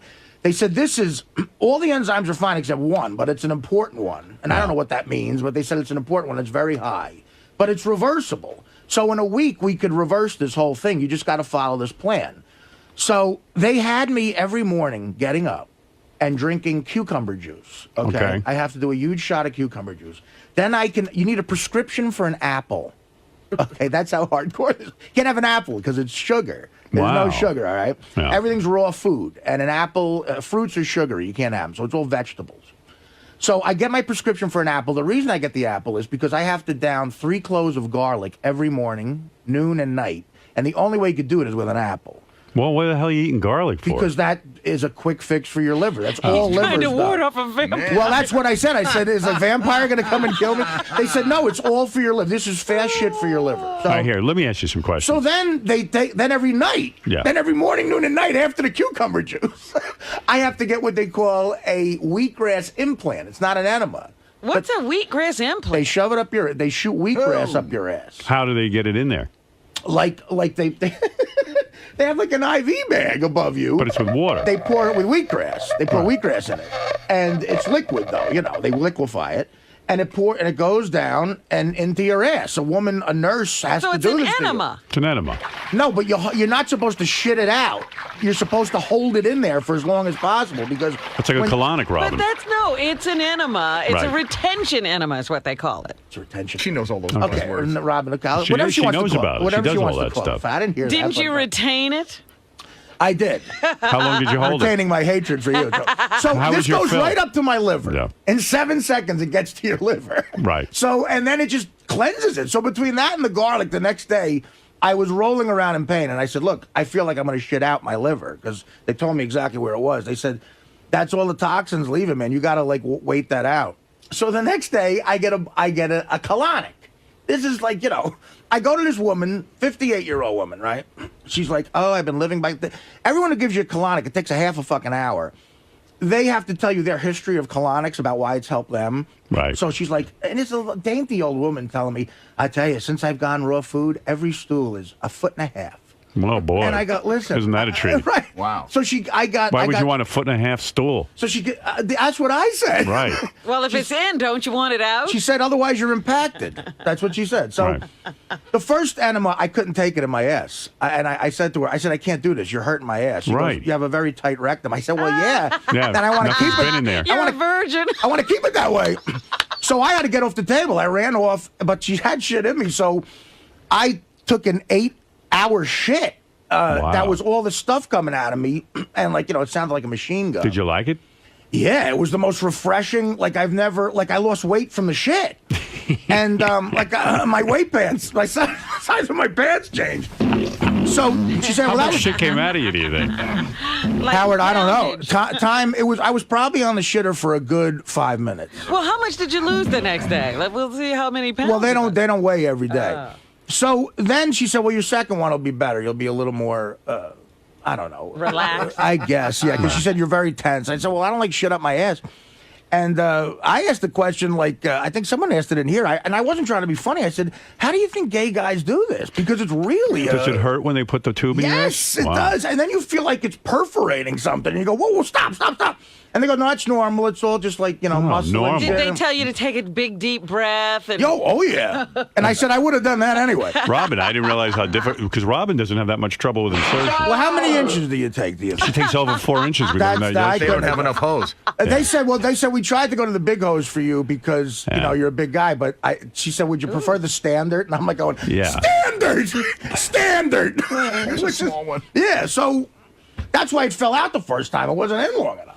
All right, so let me understand what's going on here. This place got me detoxed, and I have been off drugs for 15 days, to Christmas Eve. So what drugs were you doing when you told us you were, when you were clean. When you were clean, but you really weren't. I wasn't doing. Before I left. Doing heroin. I wasn't doing heroin before I left. Okay. Here. I did it in between my time, the last day here, and going to. You fell off the wagon right out, as soon as we went on vacation. Probably no. The heroin way. December 19th. December 20th is when I fell off the wagon. So when you called me, you told me that you're feeling now like you beat heroin. I did. Do you still feel that way? Yes. Wow. Because I got past, listen, my experience with it, I never in my life have gotten past that 4th hell day. Yeah. I always pussy out and take a Subutex. Right. And I was going to do it the first time, but that's when I found out about the Subutex. So the goal here was excuse me. So are we looking at the new Artie? I mean, are you a new reborn Artie? I feel good. I'm trying to be healthier. And, what are you going to do? What are you going to eat today on the air? What are you going to eat on the air today? Today, I'm not having my bagel or anything. I'm just going to get. I'm going to have the turkey burger without the bread. So, wow. Don't you think that might trigger something? Haven't you only been on raw food? No, I left the place. Went to Nobu. No. While he was in when rehab. I asked for raw food, I said to Colin Quinn, I said, you mean like sushi and chicken? I started to like sushi. He's like, no. So what, I had 8 days of raw food, man. That's for me. That's that's a hard time. What did you do? But you went to Nobu. You didn't have 8 days. Oh, you had 8 days and then you went to Nobu. It's been 15 days. Okay. When he moved to Miami. Right, and I went. Right. Well, here's what happened with Miami. We started. Me and two of the other kids started breaking. We were like, we had the lamest New Year's Eve. We went to bed at 9 o'clock, and you're up so early there doing all this shit. You're tired. Yeah. So I would sleep before I had a chance to eat. It wasn't that bad. So I was waking up in the morning. When you wake up and you somehow avoid that urge to eat the night before, you feel great. Right. But there's no reward. It's an apple and garlic. So me and these two other kids who had money, everybody there has money because it's very expensive. It's in West Palm Beach. So what Sam Kinison said? Some listener reminded me of this. He said, if you go to $13,000 rehab, he goes, if you have $13,000. You don't have a drug problem. You don't have a drug problem because... Well, that was back then. 13 grand was way more. Yeah, but you know what I'm saying? He's saying you haven't... Someone else said this to me. Someone actually. Said the thing with Artie is... Everyone has the thing with Artie. Artie hasn't hit rock bottom. The problem is he's doing drugs and stuff, but he's doing the best he's ever done in his career. Right, that's bad. That's bad thing. But here, this is why I have something that I'm... here's what... I listen to a lot of the show. Right. I'm begging you to do this. I really, and I will comply with this, and it's unbelievable because I'm saying to do this. No other work accuses someone of being a heroin addict and doesn't accept random drug tests. Right. I will. We don't want your random drug test. Why? Because Artie, you're missing the point. Listen. You don't even ever have to lie to me. You can tell me when you're on heroin because I'm not I don't care. I talk to you 90% on the air. I don't feel like telling people out there I'm doing heroin. I care about your health and all that, but one of the things I've said, even when they approached me about an intervention, I said, Artie does a good job with me. I don't have a problem. You guys have a problem. I know, with but Artie. here's rock bottom. If you want to accept that guy's advice, because Chris Rock came in here too, and he's seen a lot of people in his life who've gone through this. He said, look, you're going to have to fire him. That's the only way to get rid of him. But I don't want to fire you. Okay, well, then, listen, then you're going to have to keep dealing with this because... I'm not dealing with anything. You're doing fine. All right, well, then why... Don't stop... If I'm not here, don't talk about it on the air then. No, you have to. If you don't show up, I got to go, hey, there's a reason the guy's not here. Yeah, well, then play Blue Iris blowing somebody. You don't have to talk about it. I can't say to my audience... Hey, Artie's not here. We don't know what's going on. I mean... Right, but that could be a 10-minute conversation. It doesn't have to be 4 hours of the show. I'm just saying you don't have to lie to me. I read your book. I left you a lot of messages. Yeah, by the way, book thank is great. you for those. The book was great. I mean, really, really great. I love it. I recommend it to everyone. But, man, it got me so sad for you. I mean, there's a lot of good laughs and everything, but... Yeah, there's a lot of shit, man. I read the book. I said, geez, I said to Beth, I didn't even realize how heavy your problem was. Like, I know I've heard all those stories, but, like, when it's all in the book and written down like that, it kind of hit me. Like that, Yeah, I just said, poor Artie's going through freaking hell with this stuff. And I said, if he needs time off, he can take it. Right. I And you mean said that before, though. You said that before. I did, but I mean, that's why when I heard you were in, so-called rehab. Rehab is the word everybody's hung up on. Right. I went to a place to get off drugs, but it's not called a rehab. But it was hell for me, and it worked right till now. But let me ask you something. Why did you have different expected return dates? Because, well, here's what happened. My sister is not talking to me right now because I promised her I'd go for 3 weeks. Right. But listen, I mean, I don't know if you. I mean, Howard, I know you can relate to this with work, although you've never had to deal with other problems. I wanted to get back this week because there's a big thing going on in my career right now. There's a Rolling Stone profile going on, and if I couldn't be back this week, who knows when that's going to happen? They said, look, we're going to lose the article. Right. So I was like, I'm going to get it together, and if I'm still sober, I'm going to come back and try to be here for that. The reporter wanted to see me do stand-up, so I have a gig next week in Florida, and I said, well, come to that. And she said, that's too late. Oh. So I said, well, what if I book gigs at Caroline's for the weekend of the 8th and 9th? And she said, okay, that's better. And I'll get back. I'll get back to Howard first. Because I said, I'm not going to do a stand-up gig without doing the show first. So that's why I I'm respect back. your sister, though. I mean, you are putting her through hell. I realize that in the book. I realize what you're doing to your mother and your sister ain't right. But it's terrible. Why do you, I mean, listen, I throw money at the situation, but they don't care, about that. They want me to be healthy. Yeah, no, you'll put. I mean, I think in a way, even like Stacy. I don't know Stacy, so I'm probably talking out of my ass. Right. But she probably can't even get into a relationship with a guy because she's so worried about you. Well, I'm starting to get hit with that now. And, I love my sister, but I refuse to accept that kind of guilt. I refuse. Look, there's my sister is the best catch on the planet. She's beautiful. She's smart. She's got a great job. She makes money. It's she's met a couple of guys who were, quite frankly, assholes. It's not nothing to do with my life, and it's hard for a single woman to get a good man nowadays. And my sister has standards. I don't mind that, but I'm dealing with a lot of guilt, of guilt. Okay, and did they get into any therapy with you over there? Like, did they talk to you about like maybe you're feeling guilty? Because when I read the book, it became a couple of things became very clear to me from your book. Number one. You're feeling tremendous guilt not being there, of course, for your father when he fell off the ladder, because that was your job to hold the ladder. That was the main thing. And you started college and, all that.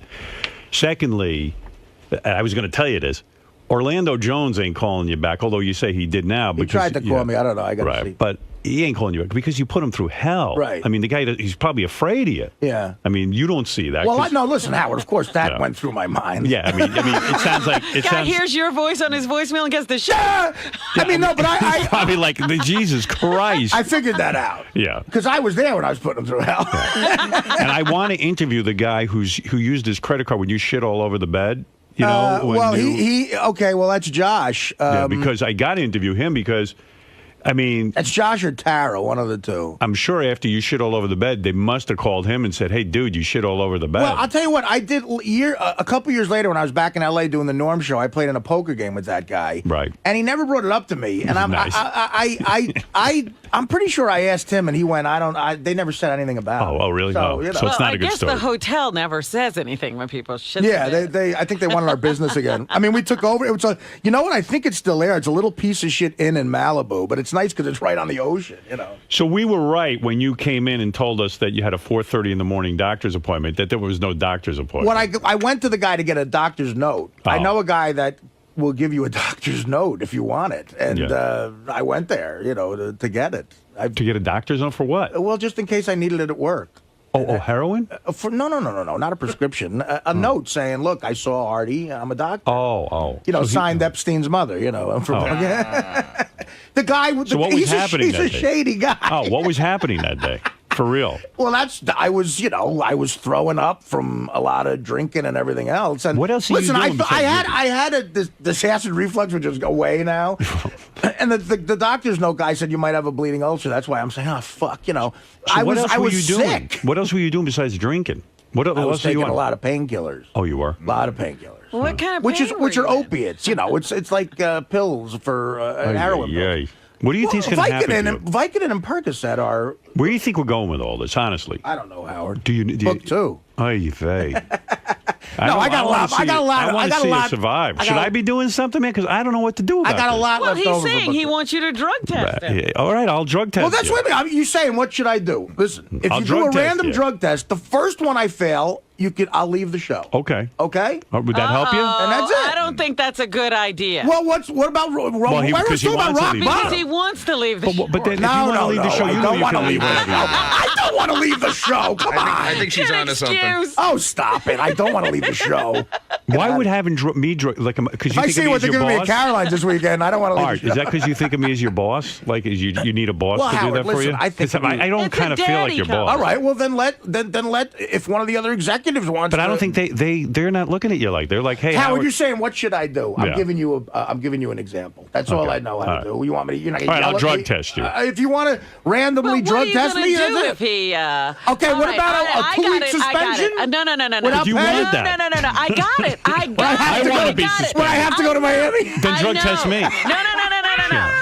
He has to go to real rehab. All right. Here's the deal. Here we But I go. can't do stand up for too much. Here's your deal. That's Here's your right. deal. Okay. All right, we're going to drug test you. All right. All right, listen to this. Robin's got something going. His Good wife for you. Robin's mic on.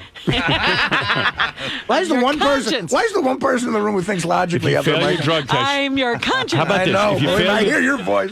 If you fail your drug test, you have to make out with high pitched Mike. No. Is this going to happen? Why? So what are you afraid? You're not Why gonna would you fail. want to kill high pitched You've Mike? already had a colonic. All right, here you go. Here's I what probably, happened. he's a virgin. I've had more on my ass than high pitched Mike. The day Stacy's going to like this. The day you fail your drug test. Yes. And I don't know what these drug tests even pick up. Do they pick up everything? Well, there's a lot of urban legends about drug tests. One is weed stays for 30 days. Go ahead. Coke is supposed to be 3 days. Go ahead. Booze is 24 hours. Okay. And Look at how he knows. And the rest. Well, you have to. Well, That's how it and goes. if you drink, I'll tell you what. You know what can get Coke out of your system, and maybe even weed. No, Coke is if you drink. You got to drink like a half a gallon of vinegar before the drug test. I've heard of that. Yeah, and you won't. All these junkie kids who I went to high school with, a couple of them played baseball with me. They'd be at baseball practice chugging vinegar. I'm like, what are you doing? I got a piss Would it test. pick up the painkillers? That I don't know. I don't know. But those are opiates. I guess it also depends on how much you take. And what about? I heard rumors you're into cough syrup. Is that true? That's like a no, not like the painkillers. No, cough syrup. I would have to drink 3.5 gallons of it to get high. I got in a situation with that where it was like a mental thing where I thought if I didn't have it like a teddy bear, I couldn't perform. I started thinking I'm going to lose my voice on the weekends to do stand-up. But isn't that alcohol cough syrup? Because I knew a It's guy. not even alcohol. It's codeine. Yeah, I worked with a DJ who was addicted to that. He used to drink tons of cough syrup during his show. I mean, this guy had a real problem. It's a painkiller. Right. It's codeine. You know, So will it pick and it a cough suppressant. So if I give you And a a drug cough test, suppressant. will it pick it up? Absolutely. Oh, will. Sure, that's codeine. That's an Okay. opiate. That's All an right. opiate. And morphine's in the shit I was taking. All right. So if you fail your random drug test here, Okay. the deal is I got to go to regular rehab. you got to go for a month. a month? 30-day 30 days. lockdown. Like where you got to go. No going to Miami. And we pick No the Miami, rehab. Robin? And we pick the rehab. No Miami rehab. And it's No gonna spearmint be rhino? in a cold, Spearmint dank place. No, it's not. in a shithole where you got to put up the. I know a Artie great left place. Rehab I know a 'cause he great- didn't like the beds. I know a great place. Oh, Howard, this place, it's the best place in the world. I recommend it to anyone trying to get better, but you Can't know be what, guys? that You got to bad. wash the rugs. Really? I had my own suite. I paid. I dropped up 13 grand. I wish it was 13 grand, by the way. And I had a suite. Like, you know, I said to my sister and Colin as I'm going to the fucking plane, I said, listen, I'm not fucking shitting with anybody else. I'm not showering with anybody else. I said, I want my own. They said, all right, you'll get all of that. All right. When you go to our rehab, you're going to have to do all of that. You're going to have to clean toilets. I ain't having a roommate.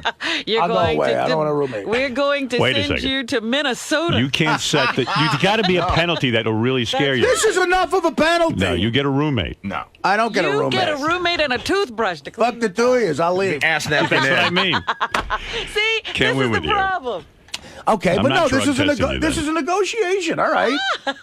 No, I'm not. I know drug a testing great you. place in La Jolla, California. No. No, you don't here's the pick place. No, but You'll like that. You're Okay. going to a place You don't upstate pick it. New York. My sister found a really nice place. She said it's good. That's where you're a going. nice place by the fact that it's a good rehab. Right. Not that it has nice Not that rooms. it's plush. That the one your sister wants is the one you got to go to if you Okay. fail your drug test. Okay, I'll agree to that. Okay. Now we're talking. Wow. I'm not doing any drugs till the summer. You're going to ruin the summer at that point. So is booze included in this? Yes. Yeah. Yeah. Booze. Yeah. Really? Yeah. Oh God. Do you want to drink? If you want to drink, we can like. No, I mean, this is all, gotta feel- listen, I'm in the first month of this shit. It's hard, you know. Yeah. But I'll tell you the one thing. Like, I got to a point with Coke where I just had it. I had it. Like, the high isn't worth the shit I'm going through. Right. So I really feel like I've gotten to that point with opiates. I feel like that. Right. But booze is so prominent. It's tough. But look, okay, that's the deal. All right. I'll do that. I'll set up this random drug. So Gary, when set up a random drug test. drug testing. Yeah. It's got to be ongoing. Yeah. Wow. Right, okay. Jeez.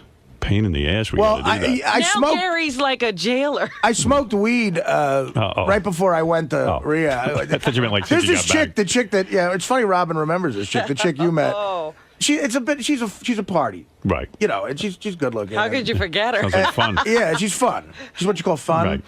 And you know, a couple days before I went away, she came over to my place. And, so sometimes she's in New York at like 5 a.m. I got a call, and so we smoked weed too. So that would show up now. It's been whatever. So when would you like your random drug testing to start? Give me a year. No. We can start the random drug testing now, knowing that we should see marijuana, but the marijuana should eventually disappear. All right, listen. So 3 days ago, this chick. No, okay, fine. Whatever you want to do. All right, let's start it. Let's start it. All right. All right, Artie, way to Because go. we can't trust you for a week or two on Yeah. your own. Okay. Go pee in Fred's cup. I never yesterday got to ask Lisa G why she wouldn't sign that guy's book. And we haven't asked her this morning. Ronnie, the limo driver, had a theory to me. I said, yeah, well, maybe she told everyone that she was about to come in here and she didn't want to be distracted. But Ronnie said that wasn't the case at all. And how long does it take her to sign her name, and how difficult Exactly. is that for her? I think she has an attitude like she doesn't sign things. That's what Ronnie thinks. But why is that? I don't know. I think Lisa Is she thinks- like Ringo? Too many people asking her? You No, can't spend all day? You know how Lisa, like before Lisa worked with us, she worked on a radio show with Dr. Dre and Ed Lover, yeah. Ed Lover, and she has this whole thing where I think she thinks she was bigger than she was. Well, she said she was chased down the street like by a her beetle fans, or something. like the Beatles. So at first I thought, well, maybe she didn't want to sign because it's my book and she didn't write it or something. But like everyone was just signing it, right, Ronnie? Yeah, I mean, everybody signed it, and it was like, I felt bad for the guy because he just got his face with balls in it, with chocolate syrup and everything. And then, like, she refused to sign the guy's book, and the guy even looked at me like, what's wrong with her? Right. You know, why wouldn't she? And she just gave him, like, a whole attitude. I don't know, Lisa. That does strike me as odd. Like, Oh, wouldn't it's you be, so true, Lisa. Don't even deny it. Come on. I think you would be complimented I said to him I would sign his book after his segment. And you didn't. I left. I had to go. I had an interview. Why after his segment? Why couldn't you? He was standing right there with him. Because I was waiting for Howard to call my name. And so what? So let's say if I called your name, then you just run in. Or you could have signed. Or you could have signed it when you came out. You were in the green room with him, where he was in the green room where the radio was up. So you wouldn't have had to not listen to the show to sign the book. I just felt it was more appropriate for me. You're a priority to me. I'm waiting there for you. He walked out of the green room. I know that Ronnie doesn't like it when guests walk out of the green room. No, he was in the green room. Not the one that he was assigned to. Yes, I also heard on Superfan Roundtable you wouldn't sign an autograph too. Well, she wouldn't take a picture. She wouldn't take a picture, yeah. With who? Last time I took a picture with someone, everyone got mad at me for taking a picture with the girl that came up here about the camel toe thing. Oh. She took it. So, I don't know what's right, what's wrong, a picture, no picture, So you're a priority. I will sign an autograph if there's time, and if I feel it's appropriate for me to be near a guest, I'll sign an autograph. And it's also a little strange that if it's your book, for me to sign your book, I feel a little weird about that too. That's what was going on. See, there is some of that. She's waiting to write her own book. No, that's not it at all. And also, let's say I went to cover Artie's book signing at Barnes & Noble. I'm on a deadline. It's Artie's event. He's there to sign his books. I know a lot of fans wanted me to sign books and things like that, but I was on a deadline and I had to get back to do my work. So my work's my priority. Ronnie, you don't buy it, right? No. What do you think's going on? I don't know. I can't figure her out. She could stand in that green room and talk to every guest that walks in here before they're interviewed by you. Right. But she couldn't sign the guy's book. Right. If Howie Mandel said, "Could you sign the book?" she'd have signed it. Yeah, she was in there with Howie Mandel this morning. I wasn't in there. Telling him about cat hair on her pants. That's not what happened. He was being delinted. Oh. And I said to him just very friendly that, I have that problem because I have a cat. I've got cat hair all over me all the time. Right. And when I was on the Food Network on Iron Chef, there was someone standing there with a lint brush the entire taping just delinting you. Do you think he gives a shit about that? I just thought it was a funny story. So your point is that she has time to tell Howie Mandel about cat lists. Right, she couldn't sign the guy's book. And she was waiting for you to be called in, too. A lot of the guys think you think you're too good to sign their Oh, no, that's not at all. No? Mm-mm. No, I just, it's like, am I in the right? Am I in the wrong? Sometimes I think Lisa thinks she's a bigger star because Lisa was on a morning show where she used to be chased around like she was in the Beatles. No, yes. No, look, Howard, what's that thing on your Facebook page or your website? Lisa, came to us and said, Gary said, whenever you have something really good, like a photo or something, you should put it on the howardstern.com thing. So she offered us the roll call tape. So we were like, well, what's a roll call tape? She goes, that was a very popular, very, very popular part of what show were you on? The Dr. Dre show? It was Ed, Lisa, and Dre, the Hot 97 morning show. Yeah. Mm-hmm. So she goes, I am going to post the roll call on my website, but I'd give it to you guys if you want to post it. I said, well, what is the roll call? I have to hear this. So Gary played it for me. I'm like, this was popular? What was so popular. See, here's the thing. I've listened to it twice now. I still can't even figure out what it is. Well, and you're not even in it. Yes, I am. You are? Yeah. Well, it was so popular. Howard, and people write you and say, we did it at 7:20 every morning. That's how big it was. Listen to this. Robin, have you ever heard about we were in radio how many years? I've never heard about roll call. Never heard it. And you do It's the Roll Call? We did it for years. Let me hear you do that. Go ahead. What's up, y'all? What you got to say? Who's on the phone with Ed, Lisa, and Dre? What? Howard, it was the biggest thing. You know how important 7:20 was every morning, right? Didn't PDs tell you to do something at 7:20? Who listened to PDs? What do you mean? Was 7:20 is important? That was the big break. We had to do contests and stuff. Really? You don't remember that? No, we never had to deal with that. I never did it. Lucky. I was just number one. I never I worried know about you were. 7:20. You know what it is? I was doing something big every 5 seconds. Forget about 7:20. I was just about to say that from 6 o'clock to 11 o'clock. No, I mean when you were first starting out. That's what I mean. 7:20. You guys did that. No wonder you were on top. You're of so lucky. 7:20. Even Kid Kelly, we were talking about 7:20. 7:20. I wouldn't do that if it was 7:15. 7:20. Did they ever do it at 7:21? No, 7:20. How about Lisa singing about Brownsville? Wow. She's never even been to Brownsville. Brownsville in the house. Where's Brownsville in the house. Should we start doing roll call? Those guys aren't on the air anymore. Maybe we need to take that over. It was so popular. Yeah. See, when I talk to you about this, it brings up, I get a lot of anxiety. Yeah, I would too. Because with 7:20, we had to do this and say this then and do. Yeah. Meanwhile, you're all off the air. I know. All that Michigan. It's another whole story. I know.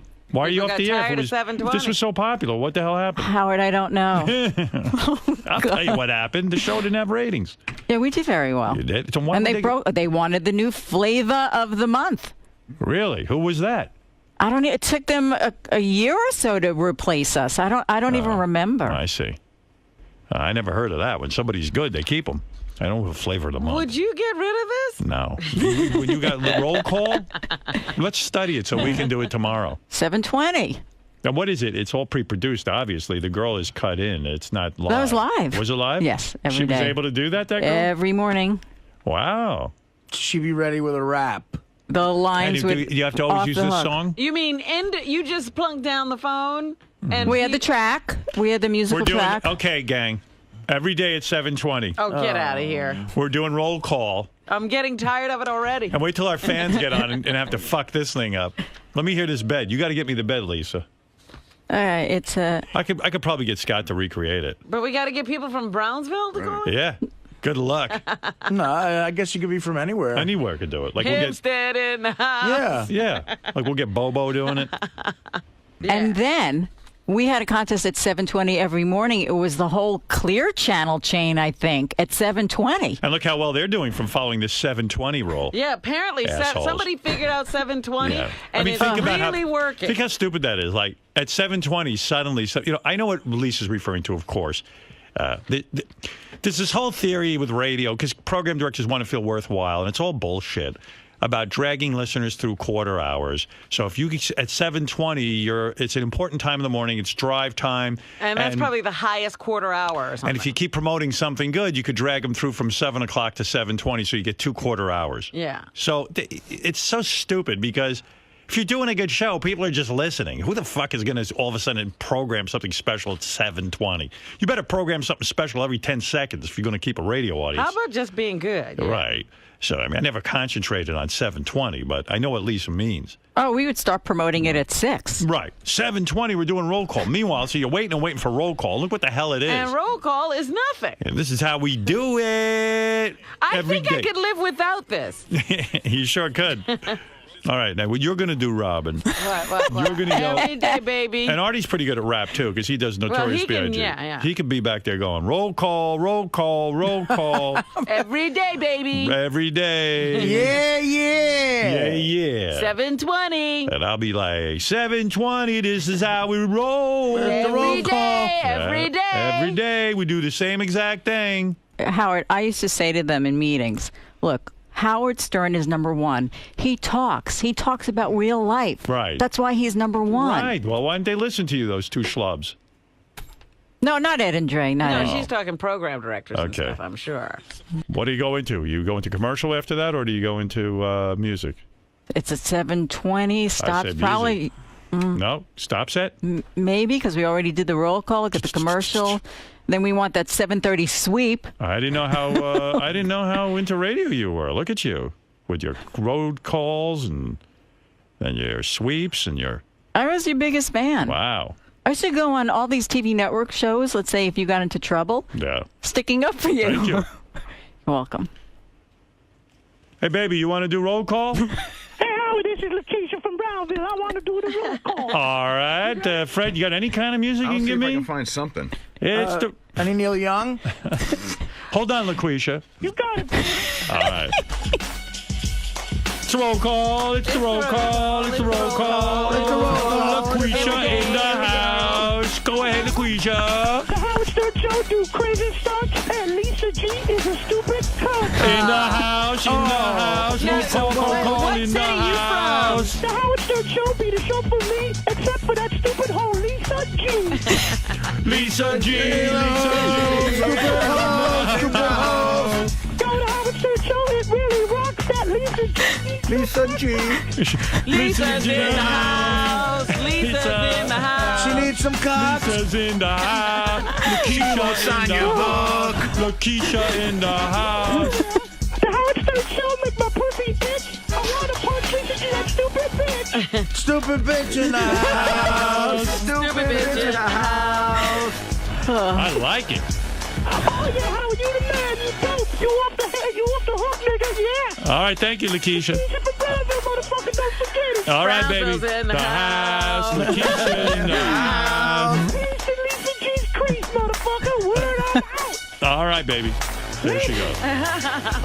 Quisha had several raps prepared. She was good. Hope she calls in tomorrow. At 7:20. Yeah, I didn't like her calling Lisa G the C word. Yeah. I don't think that was right. Went for the knockout punch right away. All right, let's go to Matt. Matt, you're on the air. Go ahead. Haverhill's in the house. Haverhill's in the house. Haverhill in the house. Every time you get a call, that's what you got to do. Yeah, I just wanted to say I was in that Superfan trivia contest, and while I was waiting in the green room, like Artie came in, gave us Jack and Coke, which was fucking awesome, by the way, Artie. And I got pictures with everybody on the staff, including you, Howard. But Lisa G would not take a friggin' picture with me. Why, Lisa? It's too good. Just like no. Yeah. When was this? I remember when Matt was down here. He was one of the super fans from Boston. Yeah. I asked you, Lisa. Trivia contest. See, the thing is, Lisa, like, if I'm Lisa. in the hallway and then Ronnie gets mad at me, it's, I have to kind of feel out. All right. Lisa claims it's a Ronnie thing. No. It's Ronnie. It's Ronnie. I'm not blaming you. It's just sometimes if it's very crowded back there, I've got to feel out the situation. Then Ronnie would go mad, clear out the hallways, you're taking a picture. I just have to feel it out. That's all. I'm not blaming you. What are you saying, Ronnie? What kind of shit is she handing us, man? Really? She's off on this one. Yeah, definitely. It wasn't that kind of situation. When they want to clear the halls, it's because Lisa's usually sniffing around a celebrity to, sort of have contact with them. This was a guy, a super nice guy, by the way, and everybody walked by. It was like the whole process would have taken. It took her longer to say no than it took her to sign it. Right. Well, Lisa was Well, part I of feel Road badly. Call. Dude, Lisa was part of a very big morning show. I took the guy's book yesterday, and I walked around and had everybody. Artie, remember? Yeah. I had everybody sign it. Right. And I would have come back when I was doing an interview when you were looking for me at 8:30. You could have signed it when you never even got called in yesterday. You could have signed the guy's book. No, Howard called for me, and I was busy doing an interview. I couldn't. I was on the phone. I thought Howard's number one though. He is, but I was doing But an you interview. It weren't would have here been when he called unprofessional you. for me You to weren't here hang when up he the called phone you, while though. I'm doing an interview. Yeah, Howard's number one. Remember, in your eyes. I was doing my job. No, and you're not doing yours because you're who's guarding the halls out There's there. nobody here now. The guests are gone already. How do you know? Maybe someone snuck in. Nobody could sneak in. I'm in here. What? All right. Nobody's going to All sneak right. in here. I'm here. You two ought to get together, I swear. No, Ronnie's obsessed with you. No. Yeah, they need to fuck. Please. I'd make a head spin around in circles. Ooh. Yeah? Whoa. Really? What do you mean? You don't think she's ever had it from a guy like you? Exactly. Oh, God. Ronnie is good in bed. She I've needs heard a stories. dirty boy like me. Yeah. Definitely. You would Are you feature. wearing heels today? No, I'm wearing regular. Yes, you are. They're regular shoes. There's like 2-inch heels on his Stop. shoes. It's the same shoes I wear all the time. Howard, can I ask Lisa a Yeah, question? don't deflect off onto me. Come on. Lisa, after every single interview, right, you're out there and you do an interview with the guest, no matter who it is, celebrity or whackpacker, correct? What? I'm out where? In the hall. When the person comes out, you're there to interview them, right? Yeah. How come you weren't out there for that guy yesterday that wanted you to sign his book? I just told you I was doing a phone interview, and you guys were calling me, and I couldn't Right. leave. I was in the middle of an interview. Howard was calling you, and I wouldn't he's have hung number up. one. Lisa, the interview was later in the morning. We wanted to talk to her. It was way later. Yeah, way later. Actually, we saw you out in the lobby when we were leaving. Remember, Howard? Yeah. I was doing another interview. Yeah, okay, yeah. That was You're Christian. too high and mighty. You're too high and mighty, Lisa. Yes, that's right. You're right. So you got to come down to the level of people. I know you were part of the Dr. Dre and Love I the know. Morning I Show. will. And, Starting tomorrow. I'd love yeah. to be part of that 720 rap. Yeah, you have a thing for Lisa, Ronnie. Yeah, You're like man. totally- I'm telling you, I'm going to make a head spin. By the way, you look extraordinarily good today, Lisa. I Thank don't know you. what you're doing, but you Red look is good. her color. Red's your Thank color. you. Wear red every day, and Ronnie will be all worked up. Yeah, I'm all worked up, man. Yeah, it is true. If you ever slept with Ronnie, he'd rock your universe. I've heard Really? stories about Ronnie as a lover. Really? Yeah, Ronnie knows tricks. Well, who would tell you? He's Tell the it. vagina Ronnie told whisperer. me. Don't worry about it. Don't worry about it. He's a vagina whisperer. Don't worry about it. Are you a vagina Look whisperer? at she's blushing, man. He is. Wow. Well, who would tell you? I mean, who would? I know people. He knows friends of mine. Yeah. I like Hey, Ronnie. Howard. Seriously, Ronnie is a player. I'm not kidding you. I Like wouldn't- Tiger Woods? No, but I wouldn't be past Tiger Woods. Really? Tiger Woods is an amateur compared to Ronnie. You sexed? He doesn't need to. I'm a he- Scorpio, he baby. has Just sex. remember that. You I'm a sexed, Scorpio right? too. Yeah, look out. Oh. You're in You deep, sexed, you're in right? deep shit. You sexed the text messaging. You sexing? What's that? You sexed? Oh, yeah, definitely. Right. Without a doubt. Sorry. What? Let Ronnie give Ronnie permission to sext you. You will be turned on. Hey, Lisa. Lisa. Yeah. When's the last time you've had sex or even made out with a guy? I'd love to know that, too. Oh. What? Give us an ETA. We all at the Stern Show would love to know that. The Has it back been office is over a year smoking for over you? that. Yeah, I'd say. Wow. Yeah. That's gotta be frustrating. I'd say it's way more than a year. No. That's shocking. You're a cute girl. Thank you. It's hard to meet people. Oh. Like you always say, You know Ronnie. You got me right here, baby. You know, maybe I got to start looking at him Have differently. you been with a man since you've been at Sirius? I've dated, yes. Dated. But you haven't really even kissed a guy since Sirius. Oh, come on, Howard. Oh, you have? Okay. Yeah. All right. You believe that, Ronnie? Yeah, I believe she kissed the guy. Oh, shit. I don't know why he cares. It's so funny. I do. Everybody cares. They all want to know. The whole audience wants to know. You think she's had sex since we've been at Sirius? No. Negative. Wow. Is that true? Mm-mm. Oh, okay. All right. That's good. All the way sex? Why do people care? I'm not telling you about my sex life. All the way sex? Ronnie, I'm going to tell you Did you about get- my did- personal have you been life. laid since you've been I'm here? I'm not going to answer I that. bet you haven't. He's even in the car. He talks about Lisa. He's ready to end your drought, Lisa. Yeah. Drought. If you want rain, You want someone to take the roll call? Yeah, Right. call him the he'll do the roll rainmaker. call. She's got to buy me dinner first, though. You would loosen. I think Lisa would become crazy if You she know, was with you. Lisa would come in, her hair would be Yeah. all tousled. All wild. Be fucking awesome, man. What about all that NASCAR stuff? It would That's be got to fu- It go. would be fucking. I'm not gonna. You're not coming to my house. Well, you don't want Lisa at your house? No. No. Where would you do it? In a hotel? Nice motel on Queens Boulevard. A motel, one of those quickie hour-long places. Yeah. So romantic. How many hours do you need? Nice bathroom. Or the old Q motor inn, you know, they got the, I've been there. take it to the water, Sure. the waterfall Is room. that JFK? Not the one by JFK. Isn't that? Where's that really? Where's the one Union in? Turnpike in the Grand Central. Right. Yeah. A Howard, long time ago. Why you do win a date with Lisa G? We did that already. All right, It one didn't guy. work. And the guy lost. Who you bringing to my I'm just holiday gonna come party? myself. You just coming on your own? No date. We could do a threesome that night if you want. I did meet Mike Portnoy, though. Oh, no fireworks? Gee, I thought you guys would have hit it off. Nice guy, Mike. He is a good guy. I just said hello to him. We He do a introduced we could do a threesome that night. Ross killed that one. We'll go to Q motor inn. Mike Portnoy, yeah. I think Mike's dating somebody Man. now. Hey, Howard. Uh-oh. Yeah. Would Lisa be willing to bring in guys on the air to vie to be her date No, for I the don't party? want that. I don't want to bring in some stranger to the party. It's going to be a legit party. That'd be good, Richard. Maybe Lisa will meet a guy at the party. You know, these holiday parties from the office. You and Jared might hook up. Or she'll hook up with Ronnie. Maybe No, just get it on maybe in she the- can hook up with the guy who washes the dishes in the back. Wouldn't it be crazy, like at the party? Because Nice. everyone's going to be. You drink, right, Lisa? Just a little, Yeah. not very much. Nah, Can't man, have any fun. dude, you know. I do have fun. She needs a couple of fucking drinks, man. Wouldn't it be great though, like if Lisa got crazy with you guys at Dude, the she party? came to Rick's one night to cover a story on me. Yeah. She ran out of that place. I had asthma She from saw all one boob come out, and when she was out the they front wear door, all this glitter lotion and stuff. I had an asthma she had attack. an attack. Yeah. They had to call What an if she gets loaded and she starts making out with medicated Pete? They had to call an ambulance for her. That's right. Ambulance. All right. Can I go back to work? Go ahead. Go Okay, back. thank you. She has an Howard, interview. You want to know something? Please be nice, because I heard Lisa eats lunch by herself almost every day. Aw. And it's sad. Aw. Yeah, right. Is that true?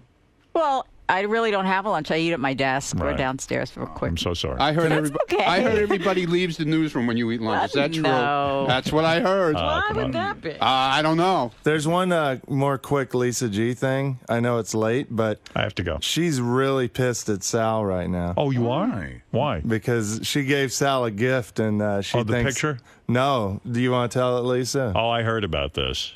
You gave Sal a gift and he threw I it away. gave him a globe because he was so stupid on the geography test. So Sal took the globe and threw it in the glom box? No. But I asked him, I said, what happened to the globe? He said, Howard wanted us to clean up our offices, or Tim did, so I brought it home. Mm-hmm. So then Shuli said to me about a half hour later, come with me. And I walked back, and the globe was in the glom box. He threw it out. Yeah, he threw it out. And you're really mad about it? You I really was, think not you- anymore. I love it now on my desk. Right. Such a nice thing to have. All right. Well, good for you, Lisa. And thank you once again for answering these questions. And congratulations on Roll Call. We're going to start doing that a little bit more. At 7:20? 7:20 will be our time. Will you start promoting it at 6 when the show Yeah, starts? I'm going to start Okay, tomorrow. Thank you. Yeah, but Fred, we need beds for the roll call. All Okay, right. thank you. Okay. Eric the Midget, you're on line 20. Go ahead and say what you need to say. Good morning. I was calling in to see if you guys opened the photos that I sent with Artie. Oh, did you meet Eric the Midget, Artie? You haven't mentioned it. Well, yeah, he was at my show Friday night in San Francisco, and he was sitting. Oh, there we are. There's a picture of the two of you, and I got to say, Artie, you look good. And he's smiling. Yeah, and Eric's happy to see you. I thought Eric and you were enemies. Well, Eric is a pussycat in real life. I learned Is that. he? Yeah. And very nice guy. Yeah. He was at the show, sitting in the front row with his. Who was that guy? Eric, you're like some sort of handler or nurse or something. That's my roommate who, helps me with everything that I need to have help with. Yeah, he was a nice guy. Really nice guy. It's weird. This. We saw a picture about 2 weeks ago of Eric the Midget with a snake. Yes. And the snake looked like he was going to eat Eric the Midget. And this one, Artie looks like he's going to eat Eric the Midget. Artie looks equally like he's about to have a snack. I was just to eat Eric whole. See that position I'm in? I was in it for like about 2 hours after that. I couldn't get up. That's a great picture. I'm going to put that up on the website, Eric. I of love you and that Artie. picture. I was wondering if it would be at all possible for me to use that as one of the 8x10 No. to sell. Well, that's between you and Artie. No, of course it is, Eric. Go ahead. Yeah. Artie says okay. You're now selling this picture? Yeah, I was going to sell it as one of the 8x10s that I autographed. Of you and Artie together. Yeah. Right. Well, isn't that nice? Go ahead, Eric. And he was now, in the Eric, front row. it sounds like you and Artie are friends now. I mean, you used to always call him fat and this and that. Now it sounds like you guys are good buddies. Right. Are you not going to be yelling at Artie anymore? He would have to take a jab at me first before I would take one at him. When you met Artie, at first was it awkward because of the bad blood between the two of you? No, not really. Yeah, it was rather. He was very civil. Yeah. And were you impressed with Artie? I mean, to meet a superstar up close, all of a sudden things change, doesn't it? Yeah, I enjoyed being there and seeing his comedy act. And Were you able to laugh at his comedy act, even though he has made fun of you in the past? yeah, I laughed quite a bit. Good. Did he refer to you from the stage? Were you laughing so hard you shit your pants? Oh, stop. No, I did not. Well, and did Artie give you a shout out, as they call it, from the stage? Yeah. He did. That you must have liked. Right. Did you stand for the... Someone says Eric was booed by the crowd. Is that true? Shut up, Robin. Was Eric booed by the crowd, Artie? At first they booed him. Yeah. Really? And